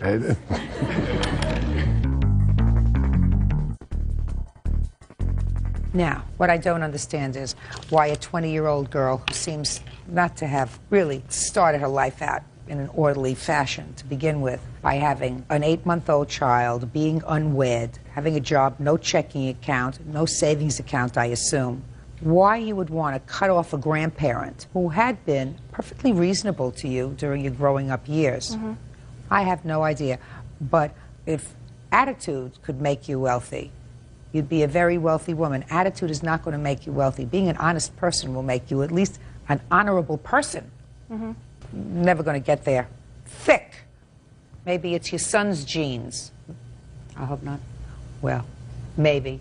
Anyway, the $70 she doesn't owe you. She owes you $400 because the bail was $500. It may have cost you $70 to get the money from your sister, but all you put down was $400. I believe that you put down $400 in bail, and I believe she got that money back, and I believe she decided... It's night, and parties have been sworn in, Judge. You may be seated. Folks, have seats, please. Tell me your name. Jimmy Johnson. Jimmy? Would you come up here? Come up here. Can you make it up here? Oh, there you go. All right. Hi. Hi. You have a big, strong voice. How old are you, Jimmy? 6 years old. I have a couple of questions for you. You think you can think real hard so you can answer these questions? I understand that you got shot in the head with a BB. Can you tell me what happened? I was in my yard. You were in your yard? And Chase had a BB gun shooting at a piece of foam. Who had a BB gun? Chase? Chase. Is that little boy over there, Chase? Is he your friend? Yes, he was, but when he shot me with the BB gun, when I had to go to the doctor, and when I got back home, Mom said I could never play with him again. And I stayed in the house. It was an accident, though, wasn't it? Yeah, it was. He didn't mean to hurt you, did he?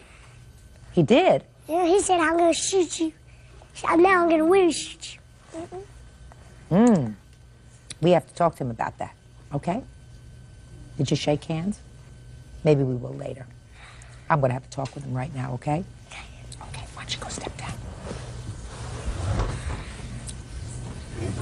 Watch your step, partner. Cute. All right. See.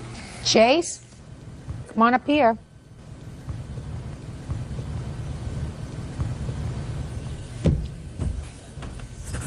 No. Good. Hi. Hi. Chase, Jimmy is a friend of yours? Or he was? He goes to my school. And you're a nice boy? And he's a nice boy? Where'd you get this BB gun from? From behind my papa's door. That where your papa leaves it? Now he leaves it in his closet. And is the closet locked now? But he used to leave it just behind the door? So it's your grandpa's gun? Or your daddy's? Yes, my dad's or my grandpa's. But it used to be just behind the door. In whose room? My papa's. What were you doing with the BB gun when Jimmy got shot? Shooting beer bottles with my next door neighbor. And how old is your next door neighbor? 14. Who was with you at home that day, Chase? My grandma. Just your grandma? And my sister and brother. And where was your daddy? At work. And your papa? He was at work. Did you ask permission to take the BB gun out? Are you supposed to ask permission? So you didn't do the right thing, right? You didn't mean to hurt Jimmy, did you? I didn't think so. What happened when your daddy found out that you had shot Jimmy with the BB gun? Did he tell you not to do that anymore? Told not to. Would you like to sort of shake hands with Jimmy and maybe you could try to be friends again? What about you? Not ready to do that yet? Okay. Okay, Chase, why don't you go sit down next to your papa? So that's what this case is about. Right. This case is about one little boy who got shot in the head with a BB gun, and I gather from the complaint that the doctors have decided to leave the BB in his head rather than do some surgery. And Ms. Sullivan, what you want is you want the defendant to pay for all the medical bills that you have and some money for pain and suffering. Correct. I'm ready for your defense, sir. Well, first of all, I think that this could have been stopped if she would have told me, first of all, that he had the BB gun, because when I went over there to talk to him, she told me, she said she seen Chase running around with the BB gun, waving it around. So I was just wondering, you know, when she told me that, why didn't she come to me and tell me that in the first place? You were working. I was not at work. That's what he said. I know, but he's mistaken. So you were home? I was at home. I was in the living room. Oh, that's even worse. So you were at home.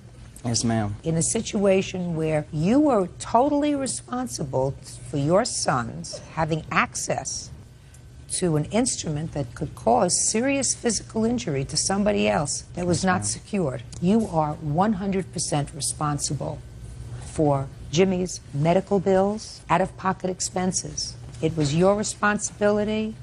Is this your father? Yes, ma'am. Your father's responsibility to ensure that that BB gun was secured so that your 6-year-old son could take it and hurt anybody else or himself. You know that that's true.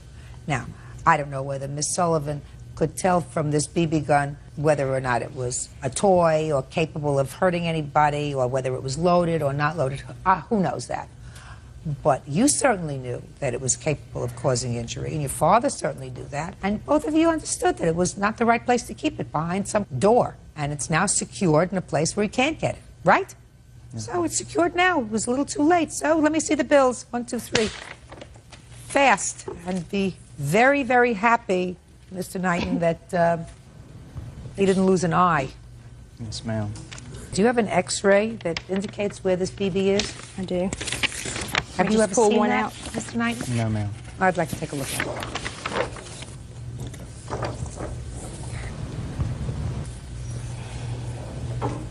It's still in his head.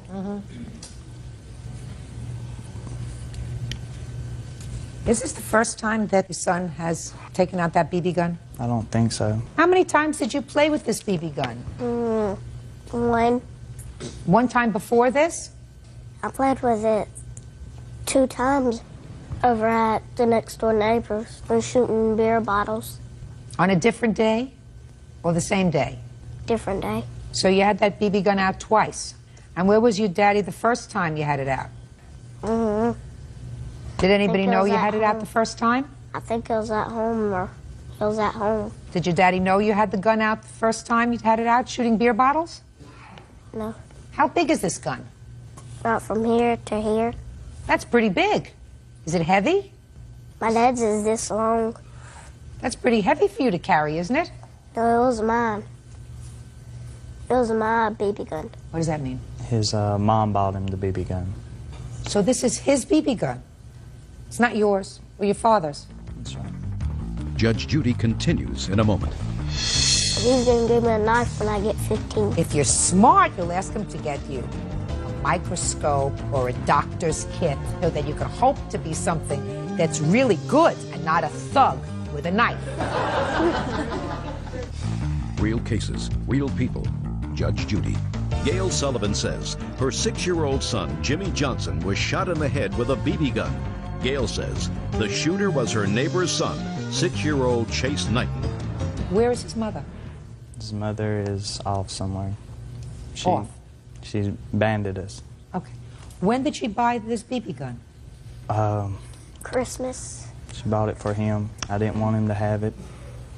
And he insisted. He cried about it because I know I never wanted him to have it in the first place. I knew he was too young. Should never have one. But right. Your dad has to take that BB gun and put it away for a very long time. Yeah. So that you can't even touch it. Do you understand? Maybe when you're 15 or 16 years old, your daddy will be able to take it out. And when you're responsible enough to use it right, he'll be able to give it to you. But it's not the right thing for you to even hold it. Because you're not big enough yet to do that. Do you understand? Yeah, he's going to give me a knife when I get 15. A knife? I want to tell you what your papi's going to get you when you're 15. He's going to get you a microscope. If you're smart, you'll ask him to get you a microscope or a doctor's kit, you know, so that you can aspire to be something, so that you can hope to be something that's really good, you know, like a doctor or a lawyer and not a thug with a knife. That's not good. Do you understand? Not good. Certain things are good, certain things are not. What does your daddy do for a living? No. What do you do for a living, sir? I'm a warehouse manager. He works in a warehouse, and he's a manager. He manages a lot of other people and tells them where things go. He has a very important job. You think that he handles that job because he has a big knife? And you know what kind of a job your papi used to have? He's told me he used to be a marshal. A marshal? Is that right? I'm a deputy marshal with Alabama Supreme Court.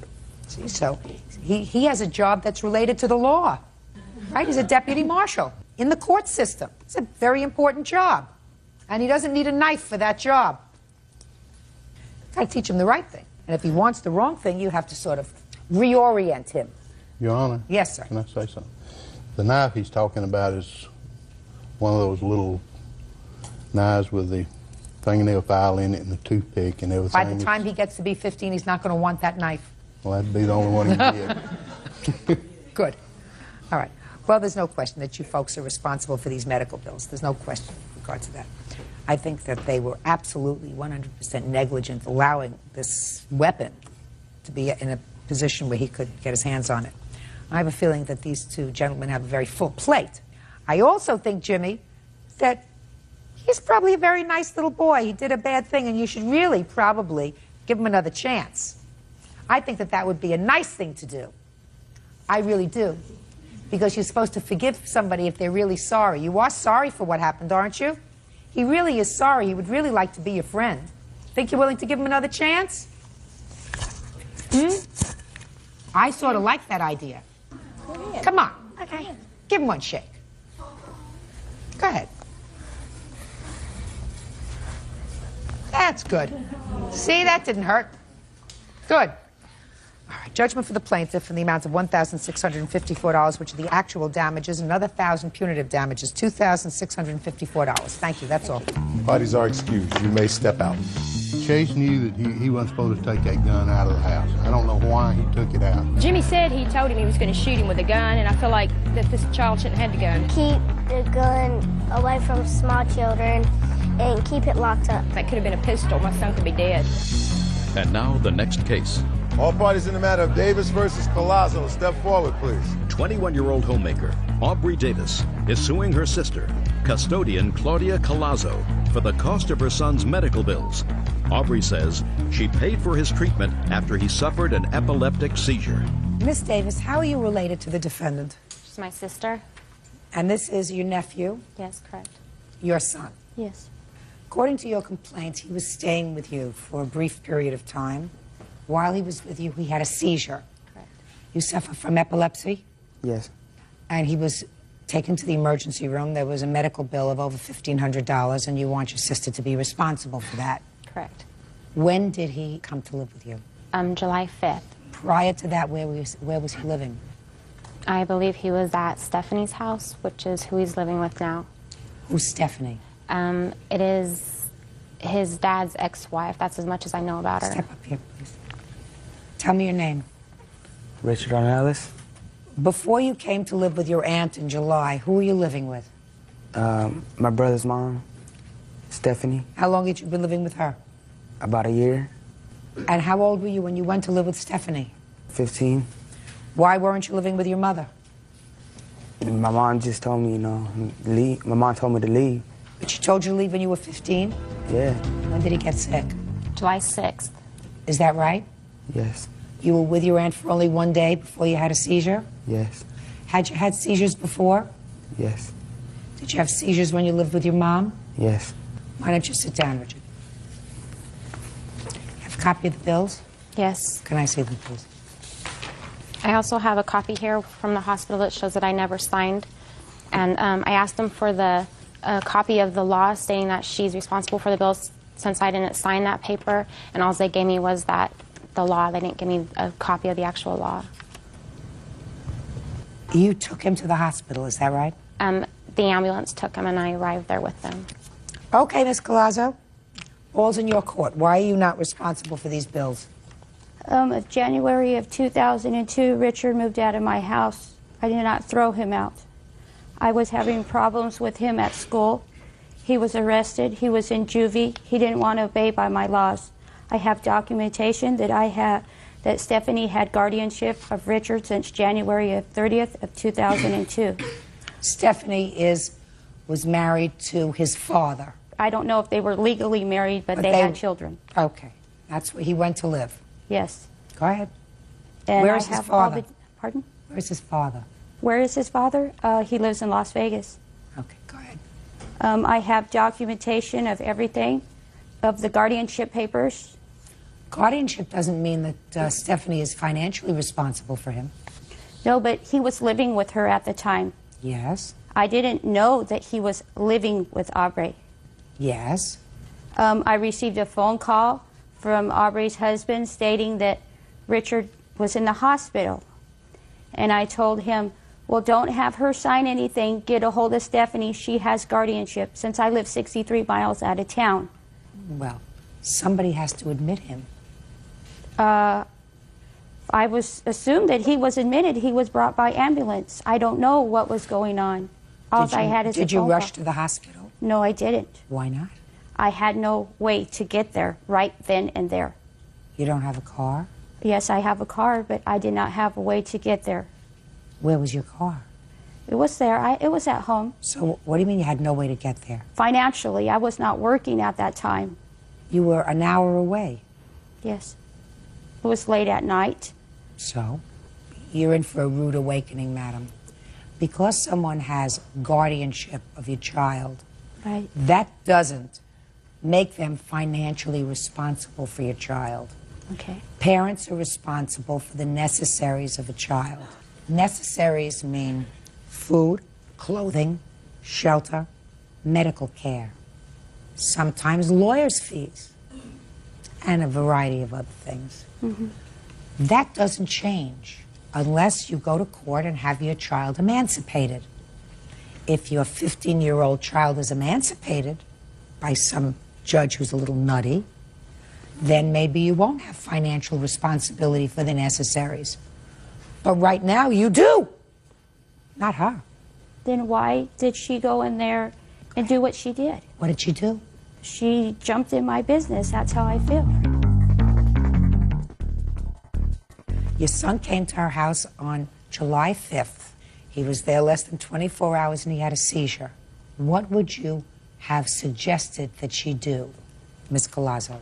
She did the right thing. So then what are you complaining about? Is why I'm being taken to court. Why not Who's the supposed- father?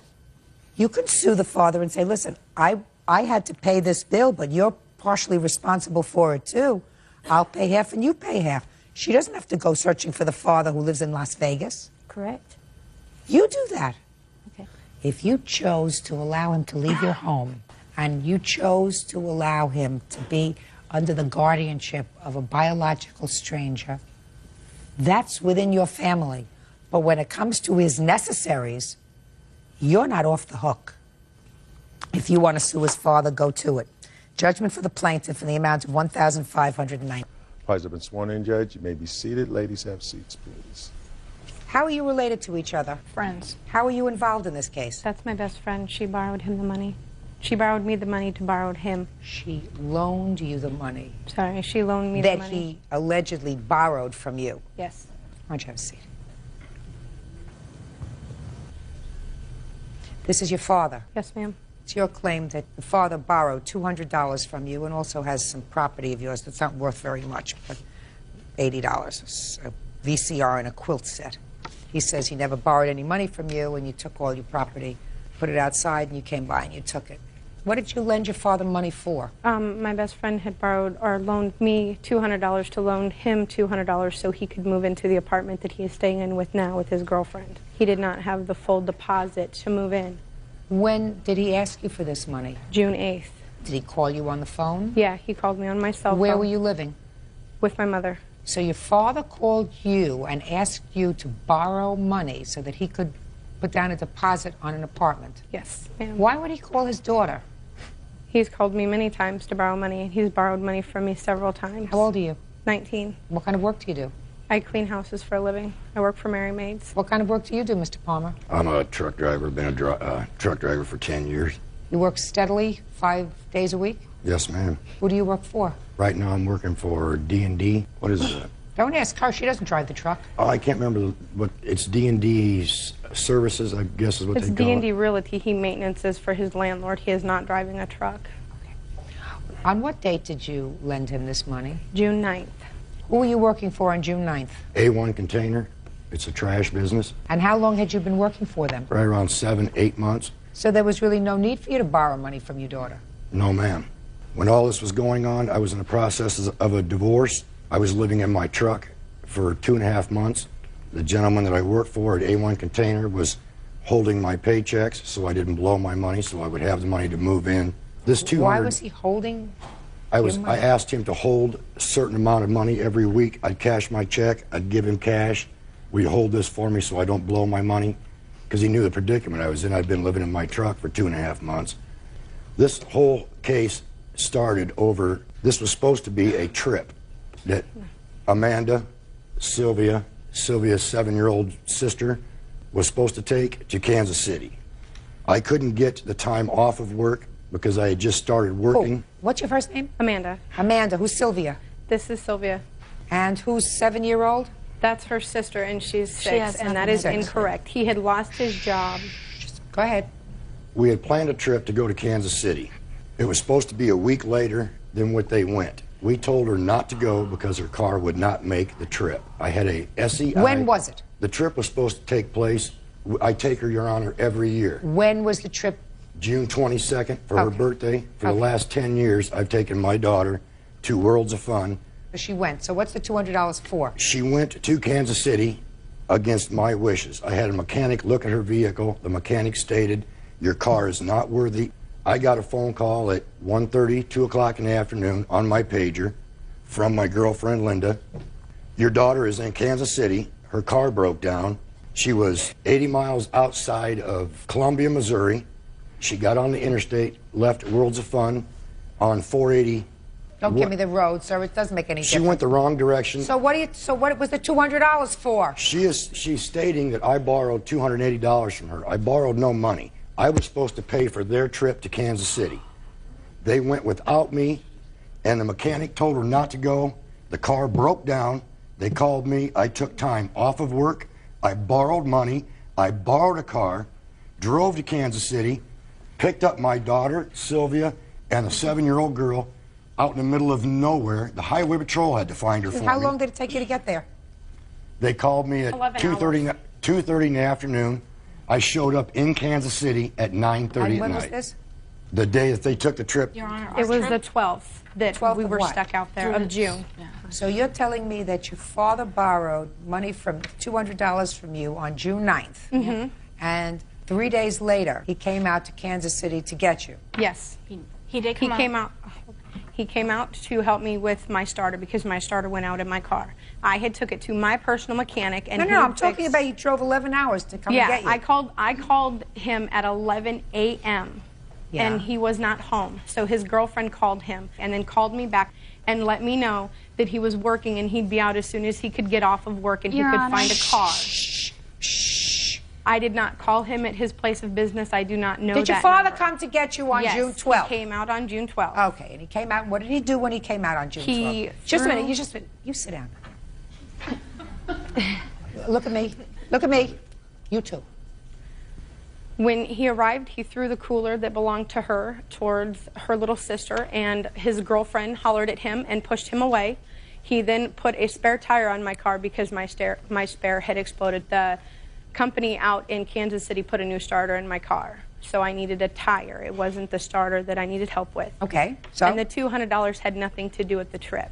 He was fired from A1. He did not work there no more. The only reason why I borrowed him the money is because I felt bad for him because he got arrested for sleeping in his truck. Okay. Now, what about these things that you say he has that belong to you, a VCR and a quilt? When he first moved into his apartment, they were sleeping on the floor. They had blankets, and that was it because his girlfriend's going through a divorce and just left her daughter and her husband to be with him. I had went to stay with him for a little while because I wasn't getting along with my mother. And I had a VCR, and I had my TV there. I got my TV and my dressers and my clothes back. And the only reason I got that back is because I was escorted by officers because he... Well, what caused the trouble between you and your father? His girlfriend. Excuse me, Your Honor? Explain that to me. It sounds to me as that if... being more important it than sounds his to me. daughter. It sounds to me as if for at least, he says 10 years, he would take you to this water park. No. Say 5 years. Worlds But you apart. had... You had a reasonable relationship with him. Certainly you got into trouble and you called him to come and help you. It was occasionally reasonable. It Good. depended. Okay. And then if you had difficulty with your mother, Yeah. you said you went to your father. So it wasn't as if you were estranged, you know, that you weren't While I speaking. was staying with him, my belongings were there, but I was staying at Sylvia's house most of the time because we were fighting. All right. But sometimes you were there and it doesn't sound Yeah. like a terrible arrangement. So what kind of problems do you have with his girlfriend? That she was on probation, and he is... Probation for what? I believe DWI. Okay. And the problems all occurred, and the reason why I started staying with Sylvia was because they were arguing because he was having pot in the house while she's on probation, and that she was drinking while being on probation. Did your father drink? From what I understand, yeah, he has been. While I was staying with him, I had seen him drink several times. Your Honor, I quit drinking April 13th, 1988 when I hit a telephone pole at 80 miles an hour because of alcohol. So And what I do you haven't got- drank since. So, My Mr. Uncle John Palmer, passed- what do you involve? Listen to me. Just listen to me. If that's true, that means that there was a point in your life where you had a drinking problem. Yes, ma'am. And it sounds to me like you had a serious drinking problem. Yes, ma'am. Then what do you get yourself involved with somebody who has a drinking problem for? Because my girlfriend has been in AA for 2.5 years, clean and sober. I have been clean and sober for almost 11 months. That's And incorrect. Shh. I I thought would it was like to- 1988. I would like... I thought it was I would like to 1988. explain, Your Honor, I would like to explain why this has all come about. The problems between me and my daughter are right there with Sylvia Chorney. My daughter lied to you when you asked her, what is your relationship? They're not friends. They are girlfriends. Judge Judy continues in a moment. You had a substance abuse problem. I had no substance abuse. Of course you did. You were in Prove AA. it. Test me right now. You and prove told to me you that were in I had- AA. Real cases, real people. Judge Judy. Amanda Palmer says she loaned her father, Mark Palmer, $200. Mark says Amanda is a bitter girl and she's seeking revenge. Now, that is my friend. There was a point when this all came out. Before I found out that my daughter and Sylvia Chorney were seeing each other, Sylvia Chorney went to the Omaha Police Department and filed charges against me for rape, for fear of how I was going to react to this. My mother that's when he was still with my mother, and my mother was around, and I went to my mother when I found out that he had raped her. And I had took my mother to Village Inn. I sat down, I had talked to her. My mother knew before he knew that I was gay. That has nothing to do with And, Your Honor, they said that the verbal and the was... physical and the emotional abuse started when I was very young. Okay. Shh. More information that I needed for this, shh, please. More information that I needed. I see you're upset. Okay?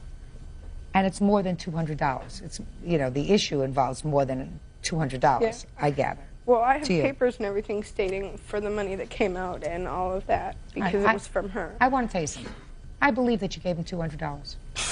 Okay? I believe that you gave him $200. What I'm telling you is I don't think that this case is about $200 because I don't think that you would be here for $200.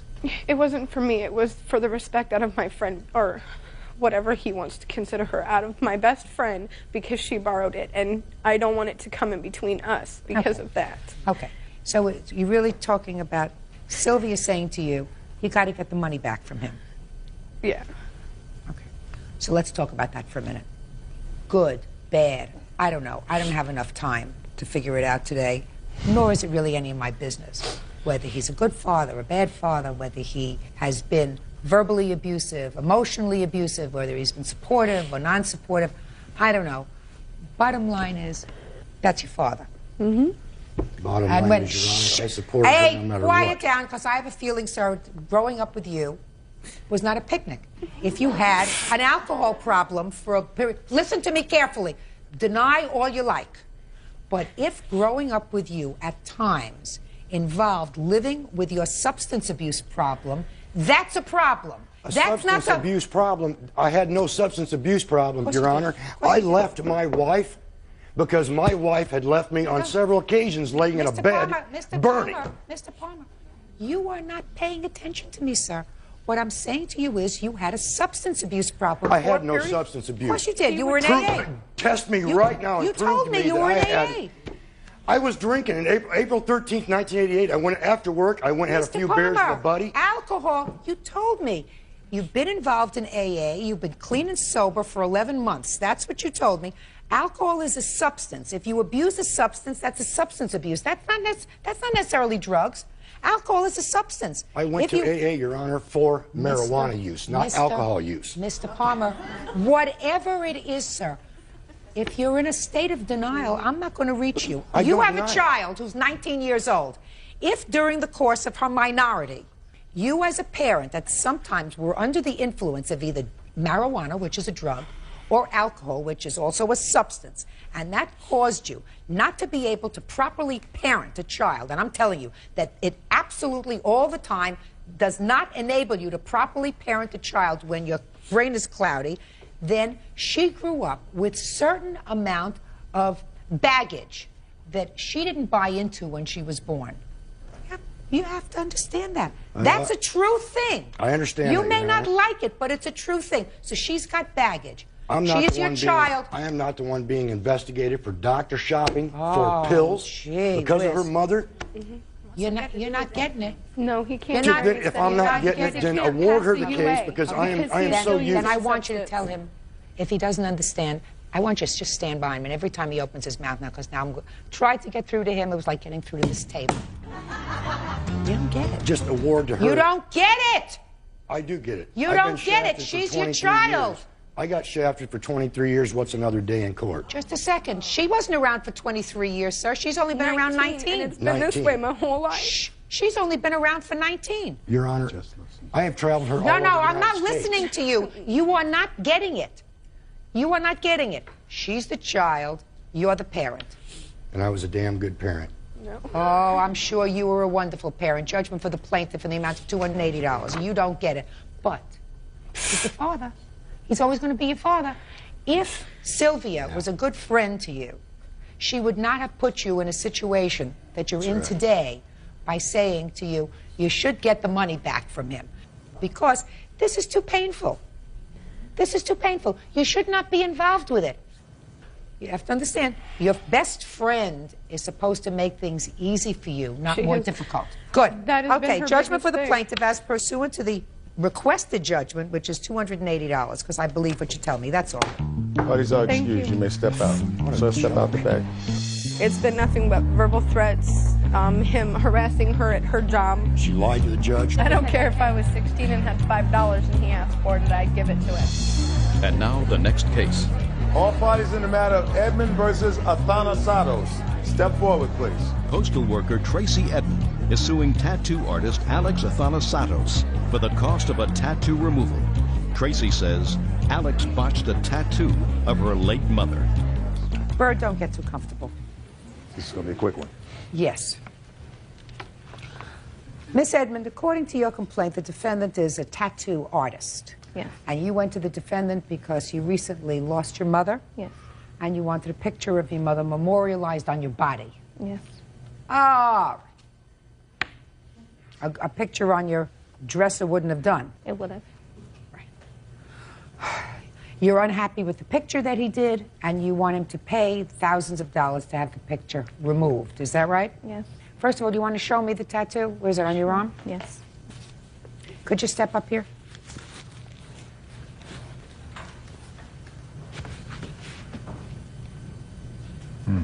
Okay. And I see you've had tattoos before. Yes. So that's not... How many tattoos do you have altogether? 7. 7. Had you ever done work for her before? No. Did he come recommended to you? Yes. But I'm going to get to your complaint. You said everything was going fine until you saw him light up a joint and start to smoke a joint. Yes. Right? Yes. Did you get up and leave? No, because it was almost half done. Almost half done is not done. Now, according to what I read in your complaint, you said everything was going fine, right? Yes. And he was doing a good job, right? Yes. Until he started to smoke a joint. Mm-hmm. Well, at that point, you get up and leave, and you said, listen, when you're finished, I'll come back tomorrow. Why didn't you do that? Mm-hmm. If you don't know, how should I know? If somebody is doing brain surgery, and they seem to be doing okay, How do you... and right in the middle of the brain surgery, they say, do me a favor, would you give me a double vodka? I'll take one. Quiet. Sorry. That's the time you say, listen, we'll finish this surgery another time. Or get somebody else to close me up. Or something. You don't sit there and hope for the best and then say, well, he was smoking a joint and clearly he wasn't doing the right thing, so I sat there like a jerk and let him finish, because then he wasn't doing a good job anymore, and then complain that it doesn't look like your mother. Anything else you want to tell me? No, listening to you. Perfect. Anything else you want to tell me? I have nothing to say. Good! See what I mean? Case dismissed. Parties Thank you. Parties have been sworn in, Judge. You may be seated. Folks, have seats, please. Mrs. Jones, the defendant was your son's girlfriend for a Right. long time. Yes. How long did you live together? 5.5 years. No, not that long. That's what she says. I'm sorry. And your son was in a tragic accident and was killed. Yes, he And was. what you want from the defendant is property that you say belonged to your son. It was your Yes, son's ma'am. property. Yes. The defendant says that they lived together for a long time. They accumulated property together. She has given you some of his personal property, but the rest she feels is hers. And she is also counterclaiming because she says you've been harassing her, and there is some property that you have that actually belongs to her, right? Mm-hmm. I assume you would not have brought your counterclaim if the plaintiff had not brought her claim. Right. Is that a fair statement? Yes, it is. Okay, so I'm going to go to you for a minute. When did you and Mrs. Jones's son move in together? Back in '97. Okay. Tell me about the accident. Were either of you present when the accident happened? Right after I was. What was the date of the accident? November 16, 2001. And it was an automobile accident, is that right? No, ATV, four-wheel terrain vehicle. Okay. What items of personal property do you want? He has a ring from Sealy Company, a gold ring that they had given him. Literally what I have right now is I had his work clothes, which were junk. His work clothes, yes. They're junk. I mean, they're holes. Right. I can do nothing with them. Go ahead. Things that I want back are the things that I was part of his life for, that he had bought. Well, talk to me. I so far hear a gold ring. This There is a court. stereo equipment, His stereo equipment? Speakers, Just a minute, amplifiers. Just a minute, stereo? So far that has no sentimental value at all. What's next? PlayStation, all his games. These were his things that he would have given to his nephews. How old was your son when he passed away? He was 26. When did he buy the stereo? Just within the last couple of years. When he was living with the defendant? Yeah, but everything he bought, I'm willing, if she has receipts, they'll probably fall on the credit cards that I've been paying for the last 3 years. Why have you been doing that? Because he was paying for her truck a lot. She kept getting it repossessed, didn't have the money to make her truck payments, so he would make her truck payments, then he wouldn't be able to pay his bills. So he'd come to you and you'd make gifts to him? No, not gifts. He had him pay him back. Did he pay you back? Not all of it. He died before. Well, no court is going to go through all those bills and figure out what he paid and what he didn't pay. I mean, these people lived together for, let's say, minimally 5 years. They had a home together. I mean, I can understand as his mother you might want certain sentimental things, but let's proceed with the list that you say. We have a stereo, we have a PlayStation. Go ahead, what else? VCR, his DVD, his nice clothing that he had that wasn't all tore up. There was a lot of Dale Earnhardt collectibles that I had bought in him. Yes, race cars. Go ahead. He collected all things that I had bought in him through the years for Dale Earnhardt. That you gave him as gifts? To my son. That you gave him as gifts? Yes. Once you give him things as gifts, they're gifts. What else? He had car amplifiers, which were at one time in my truck. He had a cash box full of credit cards, which I had to call credit card companies because she kept those. So you called the credit card companies and canceled them? Yes. Go ahead, Miss Jones. I mean, he had all of his clothing, everything that was important to me, what David was into, and everything that was important to him. Everything that was important to your son, he shared with the person he lived with, Miss Jones. Well, the only thing that you said to me that in any way moves me is a gold ring. A gold ring that may have had some sentimental value for you. A stereo doesn't have sentimental value. Neither does a VCR, a DVD, a car amplifier. Put my glasses on to see what else. A PlayStation. Even small race cars don't have sentimental value for you. I can understand you wanting to have something that belonged to your son that you can keep, that you can hold, that you can put in a box. Well, the only thing that would be is a ring. The rest of the stuff only has monetary value. When this first happened, when David first passed away, Melissa asked me if she could use David's things because I had went down and got from circuit court, so I was taking care of his estate.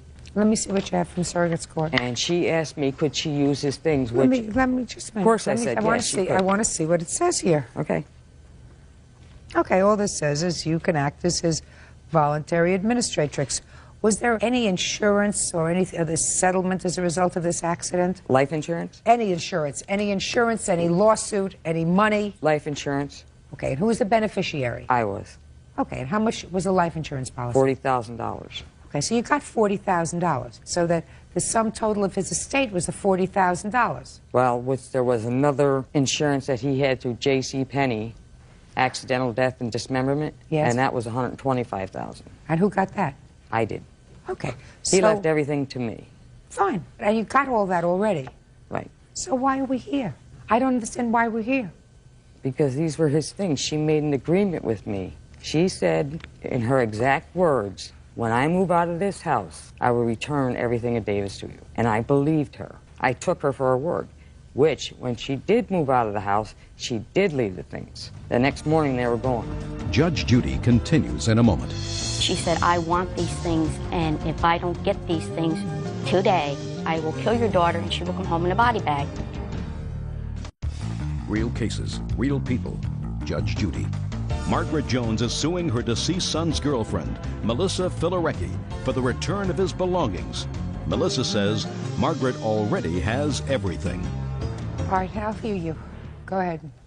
Your Honor, I do have the ring for her. Can I see it, please? Yes, you may.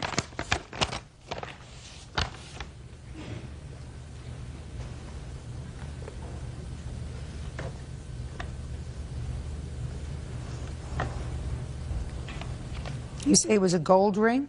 It's supposed to be. What does it say on it? From the Ceiling Mattress Company. What was it for?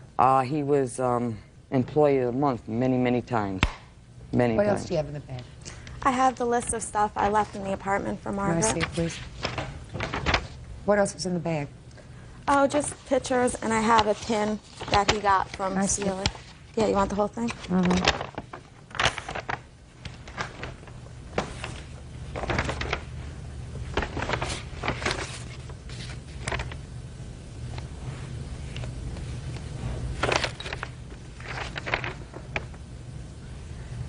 Did the defendant give you the following? Necklace, charms, class ring, and keychain with baby pictures on it. Yes, those I got. Those were things I gave my son, yes. She gave them back to you? Yes, she did. A teddy bear with a graduation year on it. That I don't remember. Title to a motorcycle, a 1998 four-wheeler Rabbit. Title's in his name, yes. She gave it to you? They were in his name. Dale Earnhardt collectibles? No, there's only a few pieces. But she gave you some? She gave me some of them. A home gym? Yes. Coffee table he made in high school? No, I haven't seen that. Your Honor, Yes. it was not left on the back porch. The door was broken off. Camcorder? Yes. All the Christmas decorations? No. Model cars? The only model cars that I know of, and I don't have them, is the cars that I bought for him, but I don't have them now. Raiders collections? That's 3/4 away going too. There's only a few pieces left of that. Car parts, stereo, and speakers? No. What'd you do with those? I left everything on the back porch. No. Listen, in the 5 years that you were together, did you exchange gifts? Yes, we did. Were you both employed? Yes, we were. What kind of work were you doing? I was a certified nurse's aide, and I also went to school full-time.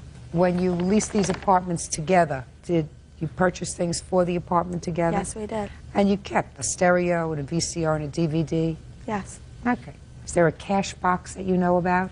That's where I got the ring, and I do have the credit cards with me. Okay, you can give those to her. She's already canceled them.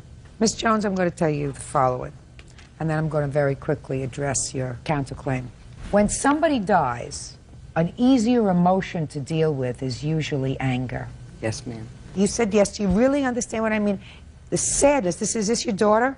Yes, it is. You see, it's much easier to be angry at somebody than to be hurt and feel sad, because you can vent it out. You can get it out. Whereas dealing with the sorrow of somebody's death is much more painful.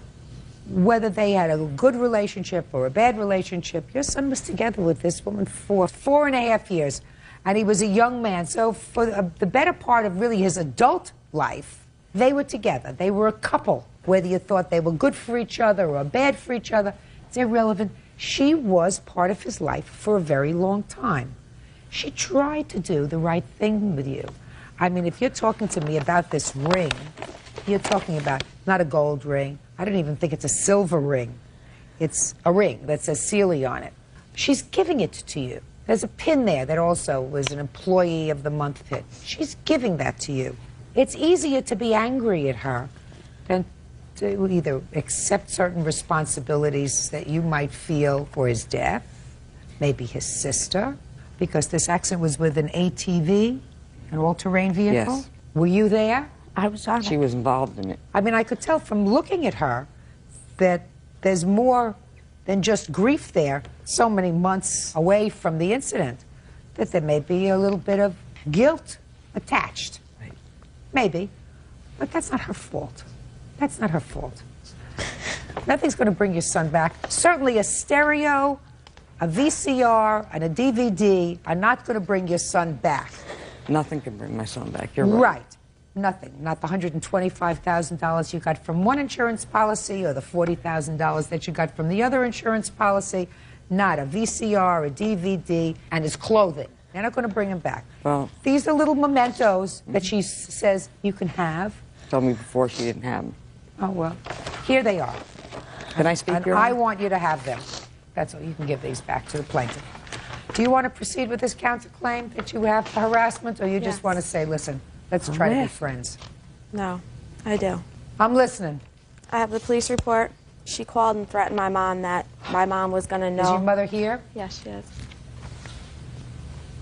Tell me your name.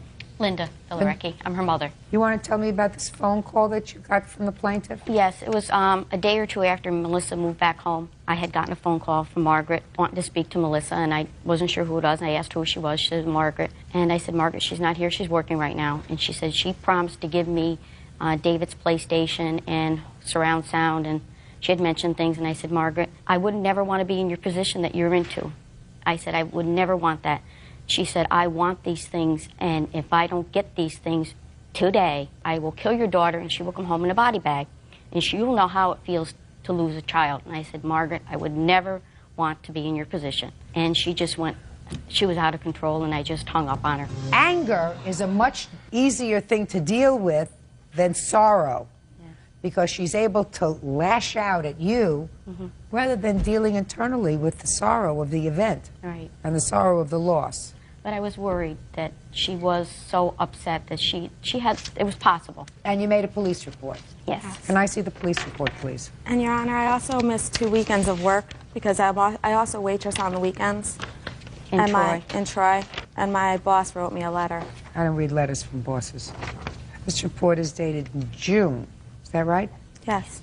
The police did ask her not to, just try to stay away from Troy as much as she could for a while until Margaret did calm down. Did the police come to your house, Mrs. Jones, and speak to you? No, they did not, Your Honor. They should have. I have my police report here where they I'd for like to larceny, and I never bothered her at her job. I didn't ask call you her about your job. house. I'm talking to you about this phone call. I believe her mother that Well, you had this conversation with her. I had a conversation with Melissa when she called me No, 3 or with her 4 mother. times. I'm talking with her mother. 3 or 4 times she's called me. Did you understand Yes, what I ma'am, said? did. I'm talking about the conversation with her mother. I absolutely believe her mother when her mother says to me that you said, unless I get these things back, you're going to see your daughter in a body bag. Then you'll know how it feels. What kind of thing is that to say? It's only because you're angry. They were never together that length of time either because she had left and went with another guy for a while. The first night of his wake, she had another man sleeping over.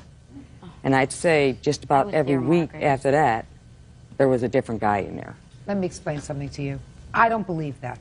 That's the honest to God truth. I don't believe that. Just as I don't believe that you took $165,000 that you got when your son died, right, and went and blew it in Las Vegas. What? I wouldn't believe that because you don't look like that kind of person. You look like a reasonable kind of person. And I'm looking at her, and I don't believe that she brought another guy to his, she may have brought another person who was a male to his wake. Listen, excuse me, let's maybe not. You have an anger, and I'm trying very hard to be nice to you. I know you are. I am really trying very hard to be nice to you. Your daughter was involved, at least in this incident. Yes, she was. You and your brother, how far apart in age are you? Almost twin. So it was very difficult for you. She has It is nothing very. against- It was very difficult for you. And you actually saw the accident. He was helping me. He was helping you when it happened. So you have a certain guilt, right? You have a certain guilt. I understand that. Don't be mad at her. There's no reason to be mad at her. For over a TV, over a VCR, over a stereo. Listen, your son moved out of the house when he was how old? 19. That's very young to move out of the house. There has to be a reason for that. He lived right downstairs from me. I don't care with whether he his lived right girlfriend. downstairs. With There's his- a reason a child moves out of the house when they're 18 years old unless they go away to school. No, he moved down These with his days, girlfriend. now you can't get rid of them until they're 35. Well, actually, Judge, he sweared he'd never leave again, and he's always stayed by me. And she can even tell you I came first in his life, always. Well, I want to tell you something. That's not healthy. That's not healthy for a 26-year-old man to have to say, my mother comes first in my life and she always will. Because I always helped him when he needed help. I always tried to guide him to do the right thing. That's what you're supposed to do. So you're not supposed to tarnish his death with this kind of stupidity lawsuit. It's stupid. That's right. A I didn't do VCR, a television set should not bring you to court. You should say whether they were together a year or 2 or 3 or 4 or 5. There were certain periods of time when they brought each other pleasure, when they cared for each other. She knows how much he cared for you. She knows how much he cared for you. You're supposed to just be a nice lady. So, you got the sentimental things back that I think that she was nice to give back to you, that you have, they're yours. I want you to forget about a VCR. I want you to forget about a PlayStation.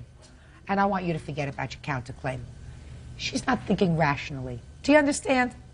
You understand? It's going to take some time because the truth of the matter is, whether you have found another person or not, I certainly hope you have, because you're supposed to move on. You're a young woman. She will never get over the death of her child. You don't get over the death of a child. You sometimes get over the death of a partner, a mate, a boyfriend, you know, because you move on with your life and you find someone else to fill that void. She's never going to fill that void, but you have to fill that void with something other than anger, because it's not healthy. I know. It's not healthy. It's not healthy. Make up. Be nice with each other. Your cases are dismissed. That's all. Parties are excused. You know, parties have been sworn in, Judge. You may be seated. Folks have seats, please. Mrs. D'Amico, the defendant is your former husband, and this must be one of your children. This is my son, Brandon. According to your complaint, your son Brandon was living with his father for a period of time, then came back to live with you. Exactly. It is your claim, one, that his father refuses to return some of his personal property, and two, that Brandon received some sort of a Social Security check, and that his father kept some of that money after he had returned to your home. Is that right? That's true, Your Honor. Mr. Aquino says that the things that were purchased for his son are in his home. He can come and use them whenever he wants to use them, and that he had some sort of an arrangement with his son to pay for some of that stuff, and he didn't pay for them, so Mr. Aquino kept some of his money. Correct, Your Honor. Okay. When were you divorced? In 92, August. How many children do you have? 3 children. Give me their names and ages, please. I have Nicolina, who's going to be 20, Eric, who's going to be 19 in December, and Brendan, who's 16. Okay. When you were divorced in 1992, the children were living with whom? With me. For how long? Since that time, Your Honor, I had physical custody of the children. At this time, am I correct, according to you, that 2 of the children are living with you? Yes, Your Honor. And the date of divorce was 93 of July. The date was incorrect. Okay, well, I have the papers here, and it's part of the file. Regardless. Doesn't make any difference. Okay. Are 2 of the children currently living with you? Eric and Brendan. Brendan left the home. No, listen to me. Yes. You're not following my question. You're not receiving. You're thinking about an answer. Are 2 of the children currently living in your home? 1 of the children are currently living in the home. Who? Eric. Where is your daughter? Nicolina had left, and I don't know where she went. Your Honor. Is Nicolina living with you? Well, on and off, Your Honor. She's 20 years old. She's liberated. She goes back and forth. But she was for a period of time living with her father? Yes, until he threw her out. Okay. Stop playing with your papers. Yes, ma'am. Your Honor. Just a second. I ask questions, sorry. you answer them, then I make a decision. That's the way we go here. It's comfortable for me. I'm Okay. used to routine. All right. Now, when did Brendan go and live with his father? The end of June 2001. And when did he return to your house? June 2002. Why did he leave your house? He had an argument with me. At the time, I was imposing a curfew. He had an argument with you. Right. Went to his father. What kind of Social Security check does Brendan get? Well, the father receives Social Security disability, and Brendan gets a stipend from the government based on Darren's record. What's the nature of your disability?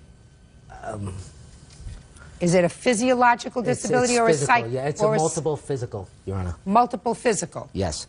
Okay. How long have you been on disability? Since 1987. Okay. What things do you claim that are in your former husband's house that belongs to your son? Main items were TV, VCR, Just a minute. PlayStation. TV, VCR, what else? Several electronic games, all his clothing, all his shoes, which I have a list of, Your Honor, right here. But there was a TV, was a VCR, and was a PlayStation that you took to your father's house? Yes. And are they still at your father's house? Correct. Why? Why? Well, Your Honor, he left that house in a very bad way. He was thrown out at 4:30 in the morning by her. We had to go pick him up. He didn't speak with her for 6 months. Mr. Aquino, listen to me carefully, sir. Are there any items that you have in your home that you personally purchased for your son after June of 2001 when he was living with you? Oh, sure. What? I have PlayStation 2, is it? Just a second. PlayStation 2. Yeah. Is that correct? That's correct. What else? Xbox. Xbox. Is that correct? That's correct. Go ahead. Clothes from Old Navy. Okay. That are still brand new in the packages. Exactly. Listen to me. Yes. 5 days from today's date, all of his property, so far with the extension of PlayStation 2 and Xbox, are to be quiet, are to be packed in a box. That all, quiet, that all goes back to your son. Now, I will give you 30 seconds to convince me that that is not going to happen. Okay, Your Honor, there is lots of complications at that household. Many of the children have had abusive treatment by the mother. I don't care. Mr. Aquino, Your Honor. pay careful attention, sir. Your son is 16 years old. That is correct. Which means he is still a minor. That is correct. Should you wish to contest custody I am of your doing so. child, you're not receiving, you're speaking.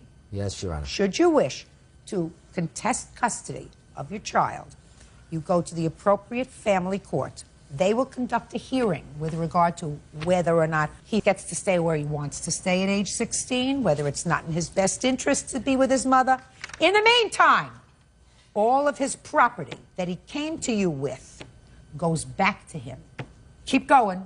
I don't want to hear about abuse. I don't want to hear about neglect. Your Honor, right now as we speak, an attorney is filing a document in Nassau County Family Court to restore him back to a stable lifestyle, which I set up for him. He did not go back to her in June. He went in August to visit. She's misinforming you. She's also filed other documents that are falsified, which I would like this court to consider that she made fraudulent statements to the Family Court of Queens. Mr. Aquino, I want you to pay attention to me. Yes, Your Honor. I sat in the family court, the state of New York, the city of New York for many, many years, Mr. I know. Aquino. That's why I was confident So here I'm today. telling you, and I'm going to tell it to you, for the moment at least, without your son here. Wait outside. Wait outside. Fast! Fast! I have things to do. Judge Judy continues in a moment. He doesn't control the money. It goes to the person who is providing him with Which food. was me. No, it wasn't. Yes, it was. No. Yes, he lived with me. Mr. Aquino, he didn't live with you in September. But he'll return very soon. I doubt it. I don't. doubt it. I doubt it. Real cases, real people. Judge Judy. Deborah D'Amico says ex-husband Darren Aquino won't return their son's belongings. Deborah also claims Darren has been withholding money from their son. Now, one of the problems when you deal with 16-year-olds is they're very mobile. They get to go where they want to go. Yes. Usually when a child is over the age of 12, a family court judge in hearing a petition for custody is going to make a determination that, yes, it may be true that you present the more stable home for this child. However, if he says to the judge, there's no way that I want to go and stay with my father. I want to stay with my mother for whatever reason. And the judge is going to say, listen, what am I going to do? He's 16 years old. He can get on a bus. He can get on a train. He can take off. Where am I going to put him? So before you spend a whole bunch of money, you might be as well served if you got into some family counseling with him to try to resolve some of whatever problems exist. Because sometimes it's an exercise in futility to try to tell a 16-year-old where to live. I understand Not going to that, happen. Your Honor. In the meantime, it doesn't serve you well to keep this stuff as sort of ransom because it makes your son angry with you. Yes, Your It's Honor. not a good idea. Forget about his mother. I don't know if she's good or bad or a good mother or a bad mother, a psycho or not. I don't know. All I'm telling you is you have a child Absolutely. who right now is mad at you because you have his TV. You have his Nintendo. You have his PlayStation. All stupid things. Stupid things, but he's angry with you for that. And if you want to open a dialogue, you're smarter not to be stubborn and say, here, you want it? These are just things. All right, now I'm going to let you speak. Your Honor, the reason I kept those things is because it was not settled that he's there. In my fight to get him back, because of the complications with the new fella in her life, now her husband, Brendan showed to myself and to my future wife these dissatisfactions and expressed to her more than me because he bonded with her as a second mother figure, which is good. It's good, okay? My concern is that these things that she shows him with the counseling, Your Honor, I've suggested that. She would interfere. Your Honor. She told Judge liar. of the family He court is a liar. who you probably know. Right. He got up. I've never seen a judge get up in rage with veins popping, yelling at her to shut up, that he makes the rules. That is not She true. interferes. This man has This is taken my me to interest. court in 20 years. Your Your Honor. Honor, I must say this because I've She's been cutting me carrying it off for as 20 usual. years. This man has made false allegations, has used the judicial system to work for his benefit. He makes You're right. people lie for him. I am an upright citizen, a good mother.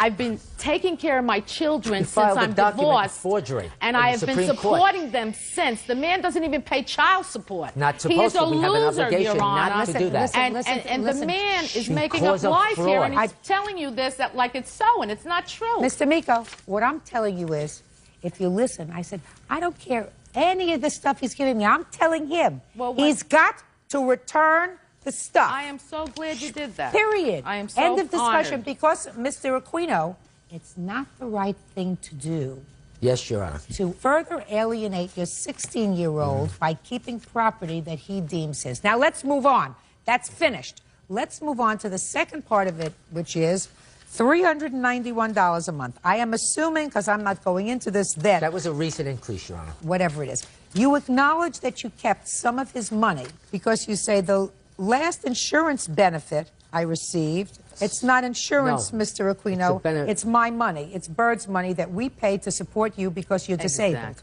No, it's my money that I paid into the fund. How old were you in 1987? 28, I think. 28? And you've been collecting now for 15 years. So you've been collecting more than you worked, and you're going to collect for another 20 or 30 years. Believe me, it's not your money you put into the fund, it's Bird's money. Thank you. You say thank you. So You misused their money. Mr. Aquino, Yes, pay Your attention Honor. to me. Believe me, I've been around the block longer than you have, Mr. Aquino. Yes, Your Honor. Trust me. So it's not insurance money. No, ma'am. It's not. Bird's money that went to your son that you kept, and you kept at a time when he wasn't living with you because you acknowledged Not so. that. Not so, Your No, Honor. no, that's what you no, said. No. He what you took said. it in advance, Your Honor, to buy those sets. He says, Dad, can I have this money to buy the box and Just a sec. August check? Shh. I want you to be quiet. I got you now. Let me see. So what you're saying is he took... Quiet, Mr. Aquino. I can't tell you if I'm quiet. Mr. Aquino, what you're saying to me, sir, is that your son took an advance on his Social Security disability payment. My Social Security disability His. payment. His beneficiary payment. Bird's money. So that he could buy a PlayStation 2 and other electronic games. And the cassette. Wrong. Wrong. Absolutely wrong. Listen to me, sir. If you, as his parent, choose to purchase electronic games for him, you don't make the choice unless it's out of your money. Now, if he's living with you, and because you say, well, you're going to get a check net, Mr. Aquino, I'm 10 steps ahead of you, sir. Because there may be something physiologically wrong with you, but there's nothing psychologically wrong with you, That is except you're a little correct. bit of a hustler. And when you say to me, quiet, and when you say to me he took an advance so that after he moved out I kept that money, I'm telling you that that's a hustle. Now, he moved out according to you in August. That's According correct. to his mother in June, according to you in August. Did you keep August's benefit? August benefit went to her. Your Honor, I got copies of the 2 checks Can I that see I it, got. please?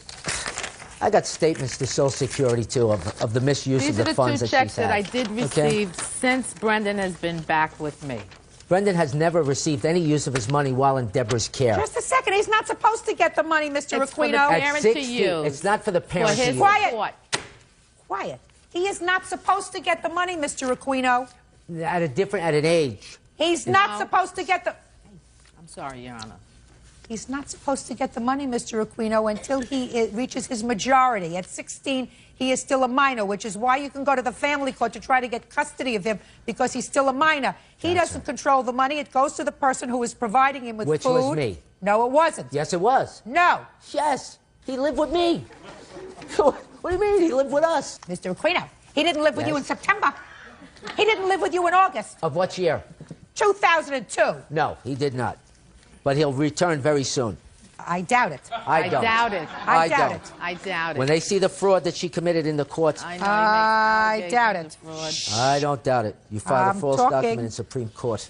You received August's check for 2002? It That's what indicates says. on the check I received August 2000. August. To me, you have August and you have October, and I don't. You had better find out from them what happened for September because they skipped Your Honor, September. They're a month behind. You get the previous month when I they don't send want it you to to you. interrupt me again. You No, may interrupt Your her. You don't Honor, interrupt me. You're Trying to explain No, the checks and don't how they explain come. anything. Don't I'll explain tell you anything. what They're my happened. benefits. I'm not I'll explain how interested. they come. Pay attention. Let me make that You have clear. August, and according to you have October. You go to them and find out where September They is. told me they reissued it back to Darren because Wasn't he went reissued to to the me. Jericho. Show me proof. Show me proof. Well, that I they don't have reissued it to proof. him. I only have proof that I applied 2 times to be payee within the course of the past several Fine. months. I can show you that, Your Honor. Just a second. Mr. Aquino, you've been sworn today, and you testifying, sir, under oath, that you did not receive September's check for your son. September's check. I didn't receive September's check. Did it come into the... She does the... It goes into a Did- direct deposit. Just a second. Did you receive September's check? No, Your Honor. Did you receive a check in October? No, Your Honor. You have not received the check since August. Correct. That I have check- maybe a possibility why that is, Judge. I don't care why it is. You said that you did not receive it. That is correct. Your fiancé said it did not come in. That's under oath. Very easy to get a I tape. have letters here indicating that he was changed, the payee was changed to Listen his to name me again. very- So he would have had to have gotten the check somehow, either by direct deposit Your or Honor, the mail, Your Honor. I have They're two notices suspending here the from check Social Security. because of the problems No, with they're Debbie. not. No, And Listen my to me, Mr. contact with the Aquino. office. Yes. All I'm saying to you is, and I want you to be quiet and stop moving from side to side, sir. I have a limp, so I No, can't stay. You're nervous because you're hustling me a little No, bit. I'm not hustling Okay? you, Your You're Honor. nervous because you're I hustling wouldn't me a hustle little you. bit. You're too sharp. Your Honor, Yo, I yo, wish yo, you would yo, you're please too look sharp at for these. me. Right. Your Honor. Miss, These I'm two going to throw you both out. I'm sorry, Your I'm Honor. throwing you both Throw her out. out. Now, 5 days from today, you are to get all of the property packed up. You make arrangements to have it picked up by a third party, a mover or whatever. With regard to the money, take it up with Social Security. Now, let's get to your counterclaim, which is nonsense. Mr. Nonsense? Aquino, it Why is you your say claim. it's It is nonsense, your Judge? claim. Shh, quiet. You say that you paid legal Not fees true. for your son Eric when he was in trouble last year. Is No. that right? Eric was 18. It's for a charge when he was 16. Yeah. While he was living in her care. Yeah. That these things were concealed from me, and then at the end, she dumps them on my lap and says, now you take care of it. Take care of what? I said. Okay. I supported him. We have an obligation under the court, Your Honor, What is it that you paid for him? $3,000. We Yeah. assigned it over to Anthony, you probably know the name, as Eric's counsel. Who hired the lawyer? She asked me to go and call my friend Anthony. No, just a second. She asked you to go and call your friend, Right. who is a lawyer, We were going to have legal Shh, aid for him. Yes, and you did that. yes. And she also John, met me at the court. shh. Don't volunteer. Just answer my questions. Where did you get $3,000 from? I'll let Stephanie answer that. No, Stephanie I took don't it want from her phone. Stephanie to answer it. I want you to answer it. Okay. Stephanie took it out of her IRA. Should have let legal aid represent him, sir. That's what I said. That ain't what she said. That's what I Absolutely. She pleaded with okay. me and cried. This case is resolved as follows. 5 days from today's date, all the property is to be returned to your son. It's very unfortunate that you can't put a period to the end of all of this heartache and I'd say, like to. shh, and say, for the sake of all the children and maybe grandchildren to come, we're going to get along here. Maybe we should all get together and try to be cooperative and try to work together as a family. That's not going to happen. That would be wonderful. but Good. that's Give a him back his fantasy with her. stuff, and that's it. Goodbye. Parties you, are Your excused. Honor.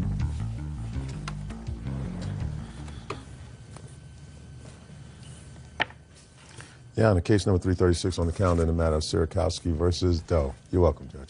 Parties have been sworn in, Your Honor. You may be seated, ma'am. Have a seat, please. Ms. Sirakowski, you were running some sort of a baby contest or baby pageant. Yes. And the defendant entered her baby. She wrote out a check. Her baby entered the contest. Her baby didn't win. She stopped payment on the check. You want your money, right? Yes, I do. The defendant says that the contest was rigged. So she stopped payment on the check. Tell me about this pageant. All right, Your Honor, this whole case is about this lady who has a major... Shh. Pay attention to my question. Then we'll get along just fine. I said, tell me about the pageant. I'll figure out what this lady has or has not. All right.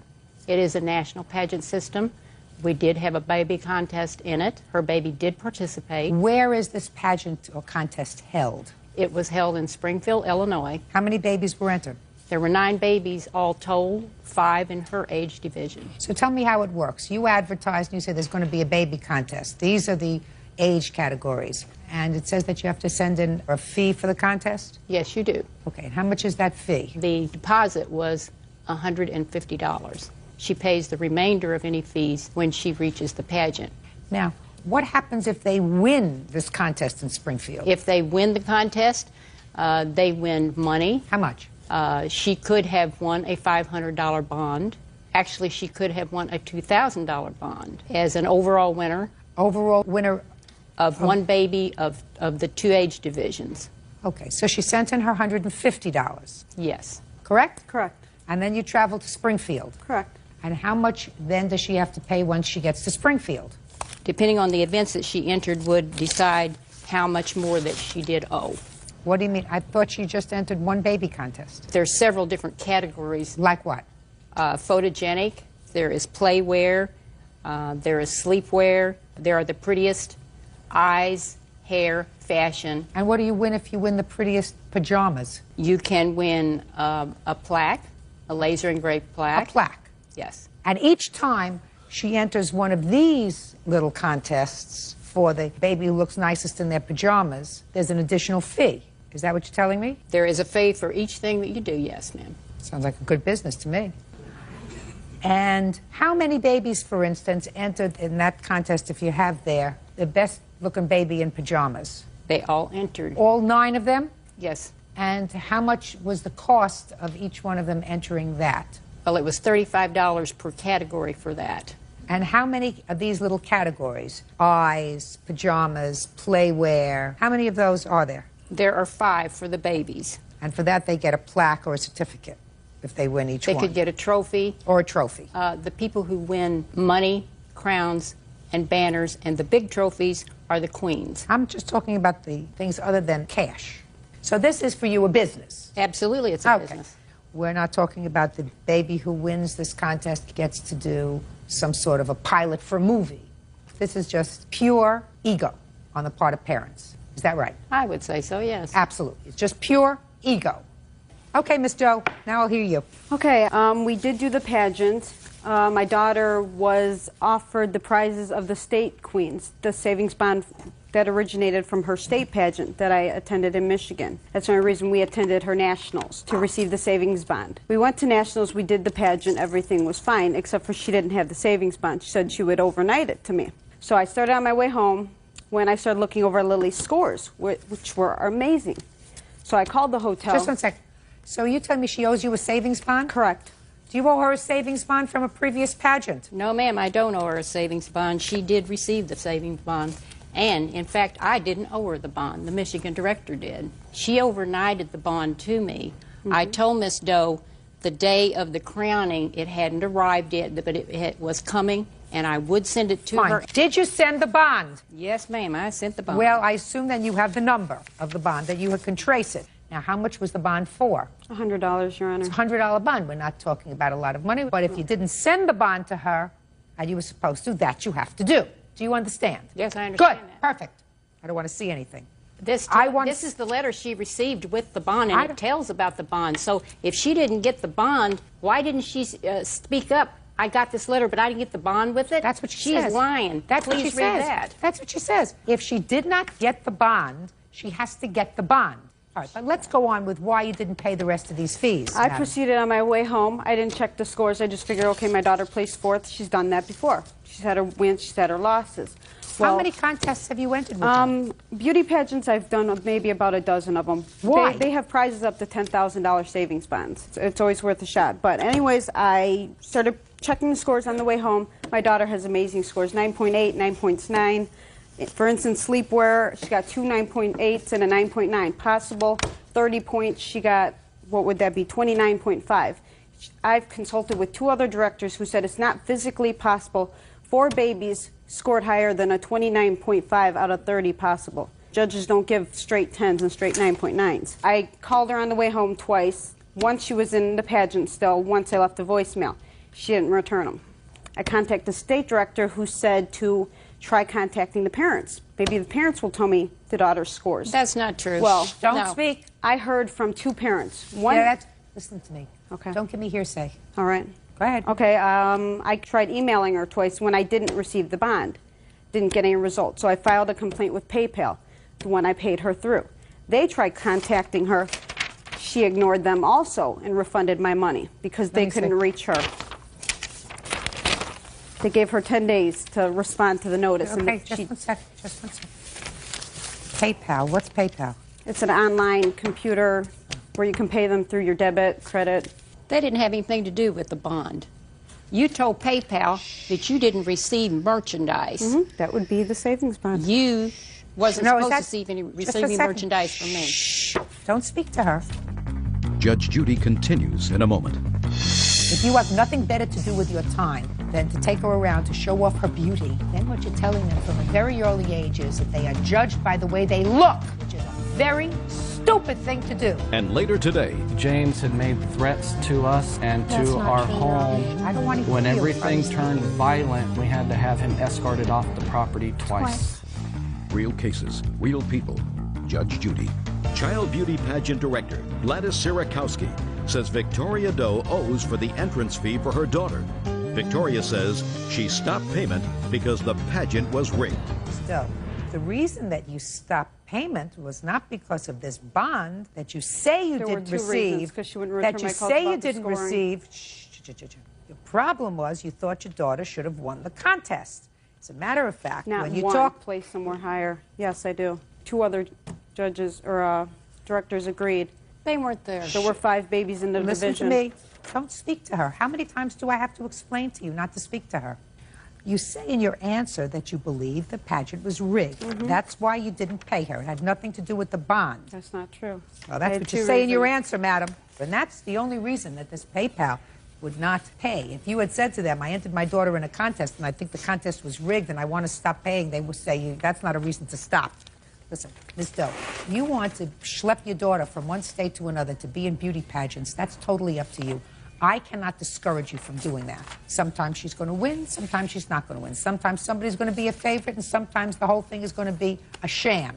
If you have nothing better to do with your time than to take her around to show off her beauty, that's a very sad. How old is she? 2. I would say at 2, you should be sitting home reading books to her, not schlepping her around from one beauty pageant to another. If you don't understand by now that this lady is in business to make money. I understand that, Your Honor, but it's also her job to consult with parents. Listen to no, it You isn't. can't take their money. No, it isn't. You got to pay the money. You don't like this contest? Don't enter it again. You think without witnesses I'm going to find that this contest was rigged? It's not going to happen. I want to tell you something. Very, very good expression. Beauty fades, dumb is forever. What you're supposed to do if you have a daughter is to try to teach her that her mind is more important than her face. And I know that this isn't very good for the plaintiff's business, but if everybody out there would try to understand that what's in here is much more important long-term than what's here, and that usually children do not thrive from being schlepped from one place to another and primped and made up, dressed up, because then what you're telling them from a very early age is that they are judged by the way they look, which is a very stupid thing to do. Stupidity here does not get rewarded. She's entitled to her money, $321. Goodbye. Parties are excused. You may step out.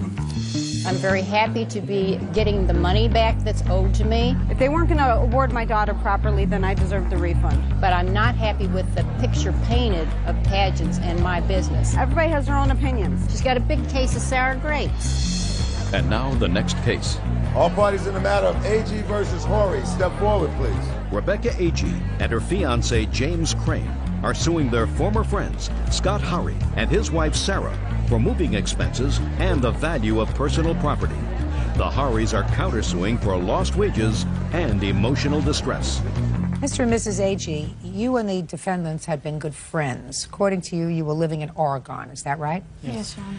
And both couples decided that they would be better off in their lives if they relocated to Iowa. Now, who came from Iowa? We did, Your Honor. So you agreed to sort of split the costs of moving and travel together. And once you got to Iowa, Mr. and Mrs. Horry were going to help you find a job. I don't know whether you were going to live together, but hopefully you would both live happily ever after in Iowa. Okay. Well, it didn't work out that way. And according to you, things turned sour on the trip. You claimed that the Horrys owe you for expenses, property that they kept, mental anguish, and you also want them to pay for your trip back from Iowa to Oregon because it didn't work out. They say that they thought everything went along just fine. They have a counterclaim because they say that you aggravated them. Breathe. Breathe. All right.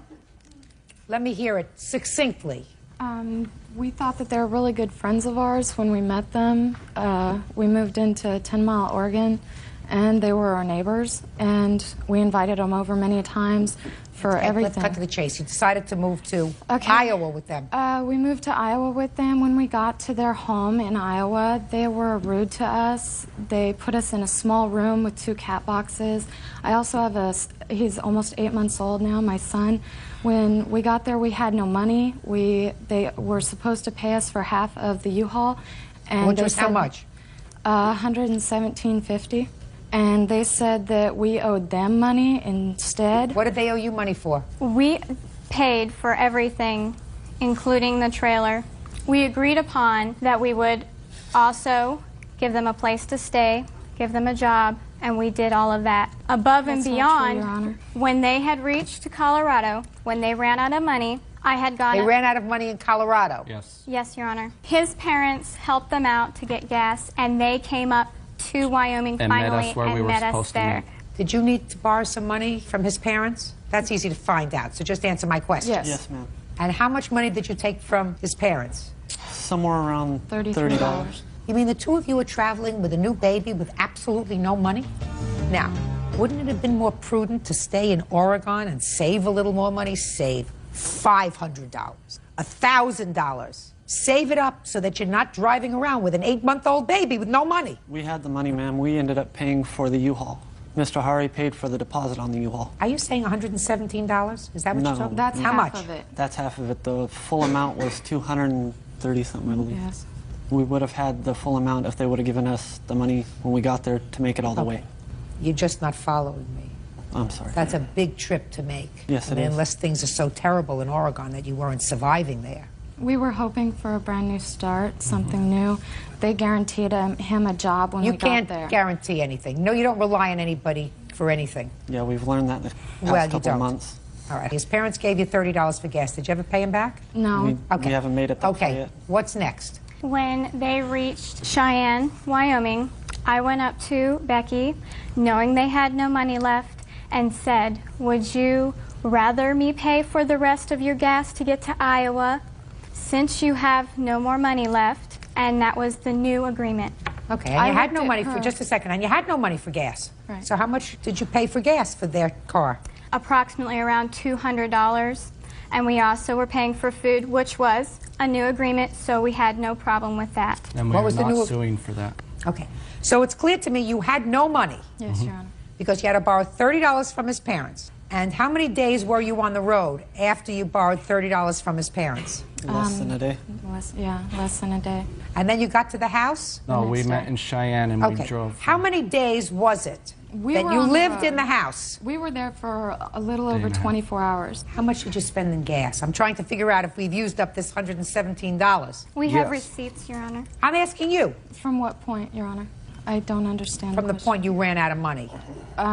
We ran out of money in Longmont to How did Iowa. you eat? Who fed you? We stopped for food once with them. And What that about was when it. you got to the house? You said they put you They in a had room. no food at They the had- house. Yeah. They had no electricity. We had to clean out the refrigerator. Just a second. So how did you eat that day? We didn't. We went and bought them Pizza Hut. Yes, we We had bought Pizza Hut. them a whole bunch of food. The very next day, we also went out and bought them a big barbecue to have food, and we provided their baby with formula. Does any of that sound right? You had no money. No, ma'am. How did your baby eat? I had formula for him when I Listen, left I'm not Oregon. bothering with this. We- They're not paying for your trip home. They're not paying for any of the moving expenses from Oregon to Iowa. They've already taken care of that. Now, you want to tell me, what about the value of personal property you say they kept? What personal property did they keep? They pawned our television set and TV. What happened to their television sets? The only Yes, we did pawn it because she gave us every permission to sell all their stuff when they left, because they left and they had no intentions to come back, and she made sure that I Yes, kept we her did, Your green Honor. tub. She had a green tub full of personal belongings, like pictures, birthday cards, and stuff like that, that she had said meant so much to her. So I promised her and I swore to her we would not get rid of that stuff. And for 2 days straight, it was, what do we do with your belongings? That's the not first true, Your night, Honor. it was... He asked me I don't, how long I could keep we could keep it. The first night, I understand everything was in an outrage. She had said, I don't care what you do with my stuff, just don't get rid of my big green bucket. Now, how much did you sell the TV for? Somewhere around $80-some is what we got for it at the pawn shop. Okay. Now, let me hear your counterclaim. We're suing because, or countersuing because James had made threats to us, to our vehicles, and That's to not our true, Your home. Honor. I don't want to When hear you. everything I'm turned speaking. violent and he was starting to push his way around, and we had to have him escorted off the property twice. Your Honor. Our neighbors... When was that? It had to been in August. August, I'd say around the 25th. And you haven't seen him since? No, we Your haven't. Honor. Shh, speak now. And you haven't had any contact with him in many months, is that right? Nope, not except for What through else? you. And loss of wages is all we're suing What loss for. of wages for what? We think it is a waste to be here. You should have said no. Yeah. What, no isn't part of your vocabulary? No. There you go. Somebody calls you and says, would you like to have your dispute resolved before Judge Judy Scheindlin? And you say, no, I'm sorry, I don't want to miss work. There you go. Okay. Right? Yeah. So you get nothing. Ma'am. Dippo. That's cool. I have a... Put the on the calendar in the matter of Falk versus Craig. Parties have been sworn in. You may be seated. Ladies, have seats, please. Ms. Falk, it is your claim that the defendant's daughter somehow got behind the wheel of a car that belonged to you while it was in a garage, drove it through the garage door, damaging the car. You want the defendant to be responsible for repairing the car, which is about $600. The defendant says that his daughter is not responsible and did not drive the car and was not responsible for the damage. You weren't there. No, ma'am. Your daughter was there. That's correct. So why don't you step up? Tell me your first name. Kaylee. All right, Miss Falk, where was your car? My car was parked in my sister's private garage in Houston, Texas. What was it doing there? It was awaiting transport. My sister and niece moved down to El Paso, Texas, and we left the car there for my movers to pick it up at a later date. They were, at that time, taking my sister's car back. It's actually within a garage? Yes, ma'am. And I have pictures of that. Can I see it? Yes.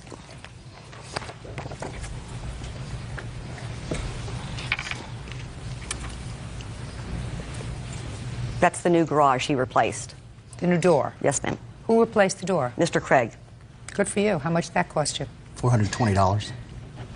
All right, Kaylee. You want to tell me how you got possession of this car? My friend and I, Tammy, were going to her house. Going to whose house? Tammy's.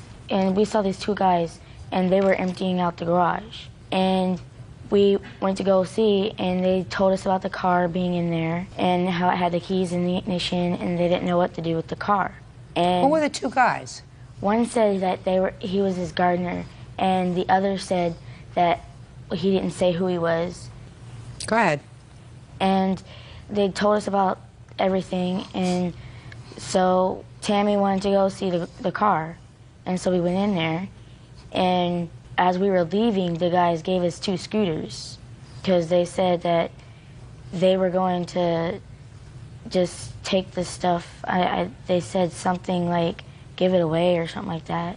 And then we left, and then Tammy wanted to go back. And so we went back, and she said that she wanted to go inside the car.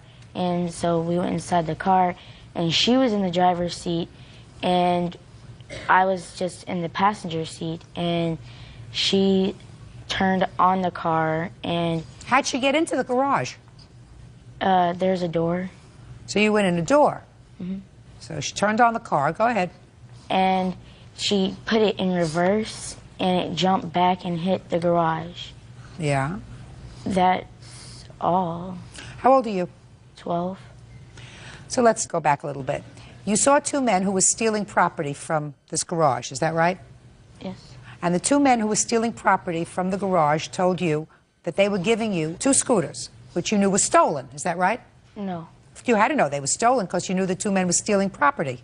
They said that Miss Tipton had called them. Yeah. So that you knew when you took the 2 scooters. Now, where did you bring the scooters, by the way? Did you bring them to your house? I brought one to my house, and Tammy took one. You live there with your father? My mom. What did you tell your mother about where you got the scooter? That this guy was packing away the stuff, and he gave it to us. And she said, okay.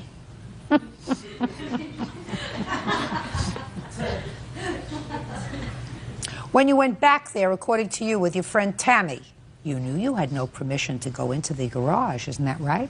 You have to answer me. Don't shake your head in court. Yes, ma'am. So you were committing a crime when you went in there, is that right? Yes, ma'am. And when you got into the car, you knew you had no permission to be in that car, isn't that right? Yes, ma'am. And according to you, it was Tammy who drove the car. Yes, ma'am. And when you went into the garage the first time with the men, you had the key to the car. No, ma'am. Did you ever have the key to the car? Yes, ma'am. After Tammy had put it on my keychain. When did Tammy put it on your keychain? The second time that we were there. Before or after she crashed the car? Before or after she crashed the car? After. Tell me about after. She crashed the car, and did you get frightened? Yes. What did you do? I told her, Tammy, we better leave. We had no business to be here. And you got out of the car? Yes. Tell me about how the key got on your key ring. She put it on there. You know what happens when you fib? Your nose gets longer. Doesn't make sense. Now, a lot of things make sense. Could possibly happen. You could have gone in there and it would have been just as you told me. That Tammy got behind the wheel of the car, Tammy drove the car, all of a sudden it crashes into the door, damages the door, but then you jump out of the car and you leave fast. You don't wait for Tammy to take the key out of the ignition, put it on your key ring. That doesn't make sense. Does that make sense to you, sir? No, of course not. Okay. Have you called Tammy, sir? Yes, I have. So, you sue Tammy. That's your job. If you feel as if your daughter is only partially responsible, you sue Tammy. Your Honor, I feel like she's more responsible. Well, my defense is that there was no damage to the vehicle. I've got pictures. I requested pictures and never got any pictures. You mean you crash a car into a garage door with sufficient force for you to replace the garage door, and you don't think there's any damage to the car? I saw the car. Your Honor, my niece is back in Houston again, and these two are in the same class at school, and she has admitted all this to my niece after I filed this lawsuit. Really? Yes. Where's your niece? Right here. Madeline. You're Madeline? Yes, ma'am. You go to school together? Yes. Well, tell me about the conversation you had with this young lady. Well, we usually talk at lunch because you're not allowed to talk in class. So she said they pulled off the top of the car, but they said there was no damage. But They said there was no damage. Kaylee said there was no damage to the car. So, what else did she say? She said they were in there they were in there twice over a period of 2 days. Doing what? Listening to the radio. Would you show the defendant's father pictures of the car? Can I have your estimates, please? Yes, ma'am.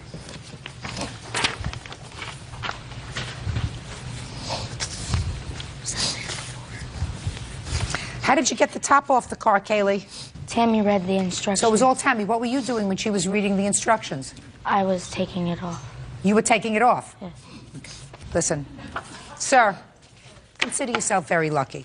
It's your daughter's fault. If you feel as if Tammy is partially responsible, I suggest that you sue Tammy and her mother. Judgment for the plaintiff in the amount of $650. That's all. Step out. Parties are excused. You may step out. There's consequences when you do something wrong. She was highly upset. The father, I mean, that was a ridiculous story. How could he believe it? She told me that she didn't do it, and finally the next day she told me that, yeah, we did it. She made a mistake. She's sorry. It's over with. I don't think I should have been in the garage. Take it to Judy. And now the next case. All parties in the matter of Soto versus Millet, be about. Step forward, please. Retired construction worker Frank Soto is suing his sister, business owner Susan Millet, and her business partner Harold Beabout for stealing his disability checks while he was in jail. Susan and Harold are countersuing for the value of a car. Mr. Soto, Miss Millet is your sister, is that right? Yes, miss. And Mr. Beabout is her boyfriend. I'm not exactly... Partner, boyfriend? Something of that. Something like that. You have several complaints against them. First, you say that your sister cashed and spent, for her own use, some of your disability checks while you were incarcerated. Yes. Then is your claim that when you got out of jail, you did some work for Mr. Beabout. And he promised to pay you for that work, and he never did. Correct. And the third thing is, you say that because they owed you all this money, they bought you a car. Yes. Instead of the money. And while you have the car, they refuse to give you the title to the car.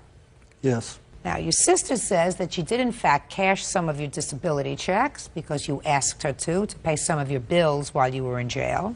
Correct? Yes. Mr. Beabout does not address the work that you allegedly did for him, other than to say, Madam, you're playing with papers while I'm speaking, other than to say that they bought the car for you to use while you were doing work for them. And when you left, you took the car and they want their car back. Correct? That's correct. Yes, correct. So let's deal with some simple questions first. When were you incarcerated, sir, that you claimed that your sister cashed your checks? On 3/29/02, I was arrested for violating my conditions of parole. And I was released from custody on 9/25/02. And between that period, Social Security gave me documentation that checks were cashed in that period that she cashed without my consent. How many checks did you cash for him? I believe 2 with written consent and also with his words and receipts. Well, let me see the written consent. According It's to you, right the here. defendant cashed 3 checks. Is that right, sir? She cashed 5 of them. I have additional documents here highlighted, what he requested for me to do with the money and also receipts of Well, words. tell me what he requested that you do with the money. He needed Sprint bills paid. How much was the Sprint bill? Oh, it was in excess of $400 and something. Okay, so that's $400. What else? To give my children $300, or one of my children, she goes to Disneyland with her orchestra from her high school in Sacramento. Well, what did he say there? To give her $300. Madam, you cashed $3,375 in checks. No, I cashed 2 checks for $675 each. Mm. And he further Let's states... see where it says... You tell him that you're going to take some of his money. Yes, You tell him that. do. You need desperately to borrow, in this letter, $300. Okay, and it states in this letter here, the $300 that he lent, and said you don't have to pay it back. Harold's my current partner in our contracting business for paint and roofing. My partner prior to that was my boyfriend of 5 years. I don't love this written in your sad story, Well, madam. no, You he- took his but he- money. Judge Judy continues in a moment. Do you want to go back to jail, sir? No. Give him back the car. We Listen did to not me. even want the car back. You don't want the car back? I'll tell him not to give you the car back. What do you want? Real cases, real people. Judge Judy. Frank Soto says his sister Susan Millet and her partner Harold Beabout stole his disability checks. The two say Frank stole their car. Madam, listen to me. How much did you take? Well, 2 checks at $675, but some of the check, one of the checks was to go to my mother and to my children for their Disneyland school trip. Stop What it. says right here, and as I'm writing from the... Stop it. What happens if he wasn't in jail? What would you have done? Well, no, he wasn't entitled to the checks. What do you mean he wasn't entitled to the checks? While you're in prison, you cannot receive SSI checks. So let me ask you a question. What happens when they go after him for the check? Is he going to come after your daughter and say, give me back the Disneyland Oh, no, no, no. trip? We have paid him for those checks. And his Oh, show me. check, How much did you pay him back? more than what we borrowed. We paid him about $1,600. But Just his a minute. How check much did you pay him was back? stopped. How much did she pay you back? Nothing, Your Honor. Show me. Just show me. It's your business. You have checks. Well, it was cash. We were paying him cash through, and in these letters, he says, give the children the money. When he Are came you out of- following me? I'm not interested in your letters. Give your children the money. I passed that. Show me. We paid him cash because he was receiving SSI, and it was unfortunately a little under the table work. Then I can't help you, my dear. So I am finding that you paid him back nothing of this $1,350 that you acknowledge you took from his checks that you acknowledge he wasn't entitled to. Because you say if he was in jail, he's not entitled to disability. So you knew that. You were swift to know that. And you took that money anyway. So $1,350 because Social Security is going to come after him, especially after they see this. And they- Now, quiet. Quiet. Now you tell me what you paid him. Because you want to tell me that he was able to do hard labor for you. Correct. Right? So tell me what he did for you. That would have to be Harold, Mr. Beabout. Harold, what did he do for you? He wasn't on my payroll, Your Honor. He was not. He got out of prison, no money in his pocket. His sister spent his money. That's why he had no money in his pocket. That's family problem. I'm telling you what my problem. I don't owe him any money because I paid him. He come up and worked around my garage after I moved for 3 days, and I give him $100 a day out of my pocket to pay for meals and motel. Okay. And then Just a minute. Stop. Did you work for him for 3 days? Don't lie. Did you work for him for 3 days? I think more than 3 days. Well, I don't care what you think. Yeah, You take yeah, drugs, yes, right? Yes. Right? So your brain might be a little bit fried. You worked for him at least 3 days. Yes. Did he give you $100 a day? No. Yes, he did. Yeah, sure he did. He gave you something. Yeah, he did. Well, how much did he give you? He gave me 50 one time and 100 the third day. That you remember. Yes. That you remember. Okay. Tell me about this car. Well, I bought the car, Your Honor. he was incarcerated when I bought that car. So I bought that car because I have a big van and I didn't want the gas hog. I wanted something economy to ride around in. So he gets out, and he don't have no wheels. He has to go to the doctor. He's got to go to his parole officer and all that. I loaned him the wheels to drive around. And he was with me the day I took my pickup in to the garage, and he knew I had to have it in there on a Friday. So Friday, he takes the car, and that's the last I seen of him, Your Honor. Now I'll hear you. Tell me about the car, sir. The deal was my sister and both of them, the deal was for what the money they owed me, this was partial compensation by giving me that car because they know I needed a car. And she said this will be just partial payment and we'll pay the rest as soon as possible. And you just made that up as you're going along. No. Yeah, you did. You sure you did? Judge Judy will continue in a moment. Okay. Listen to me. He wants to go back to jail. That's what he wants to do. He wants to go back to jail. He's going to go back to jail $1,350 richer because that's what you owe him for taking his money. You don't owe him anything. I believe that you did, in fact, pay him when he worked for you for the 3 days. And I don't believe that you bought him a car. So he's got to return the car. If he doesn't return the car, he's operating it without the permission of the owner. That's an unauthorized use of a motor vehicle for which he can go back to jail. Do you want to go back to jail, sir? No. Give him back the car. He's going to need a tow truck for it because the transmission's gone on it. Oh, so he can goodness. have it. We did not even want the car back. We would be afraid to get in the vehicle. The car Let me was in explain something perfect to you. condition. He's not giving you $3,000 for the car. You don't want the car back? I'll tell him not to give you the car back. What do you want? Well, we wanted the value of the car. Now you're not it's getting damaged, that. There won't be a value. Understand? You're not getting that. Okay, well, I'm also trying to show you receipts of my name on it and his name that I put money on his prison books for money they can have while incarcerated. How much? There's 2 receipts for each for $100. Okay, that makes you $1,150. Go ahead. Okay, but then right here it states the loan, and you don't have to pay back. It's $300. How many times do I have to explain that Well, to I you? know. I wasn't sure I made that clear. You made it very clear. I'm a very quick learn.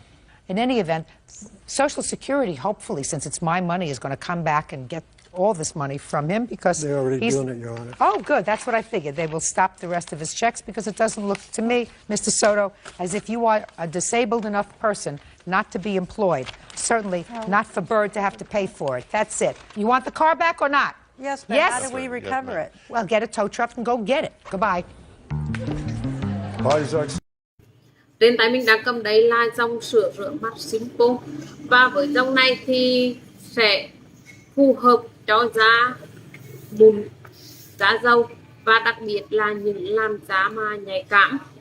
Thì dung tích của mỗi lò như thế này là 150 ml, và với dòng sữa rửa mặt này thì đã được kiểm nghiệm bởi giá liệu và rất là an toàn, không gây cái tình trạng bị lỗ chân lông hay là kích ứng da, rất là an toàn cho những làn da mà nhạy cảm nhất. Thì với dòng sữa rửa mặt Simpo này thì sẽ không chứa các cái hóa chất gây hại cho da, hay là không chứa các cái hương liệu nhân tạo, phẩm màu nhân tạo, hay là các cái chất tẩy da, chiết hóa học, và đã được biết là một cái nguyên nhân khô da từ các cái chất hóa học salicylic acid, và không có cồn, không có dầu khoáng.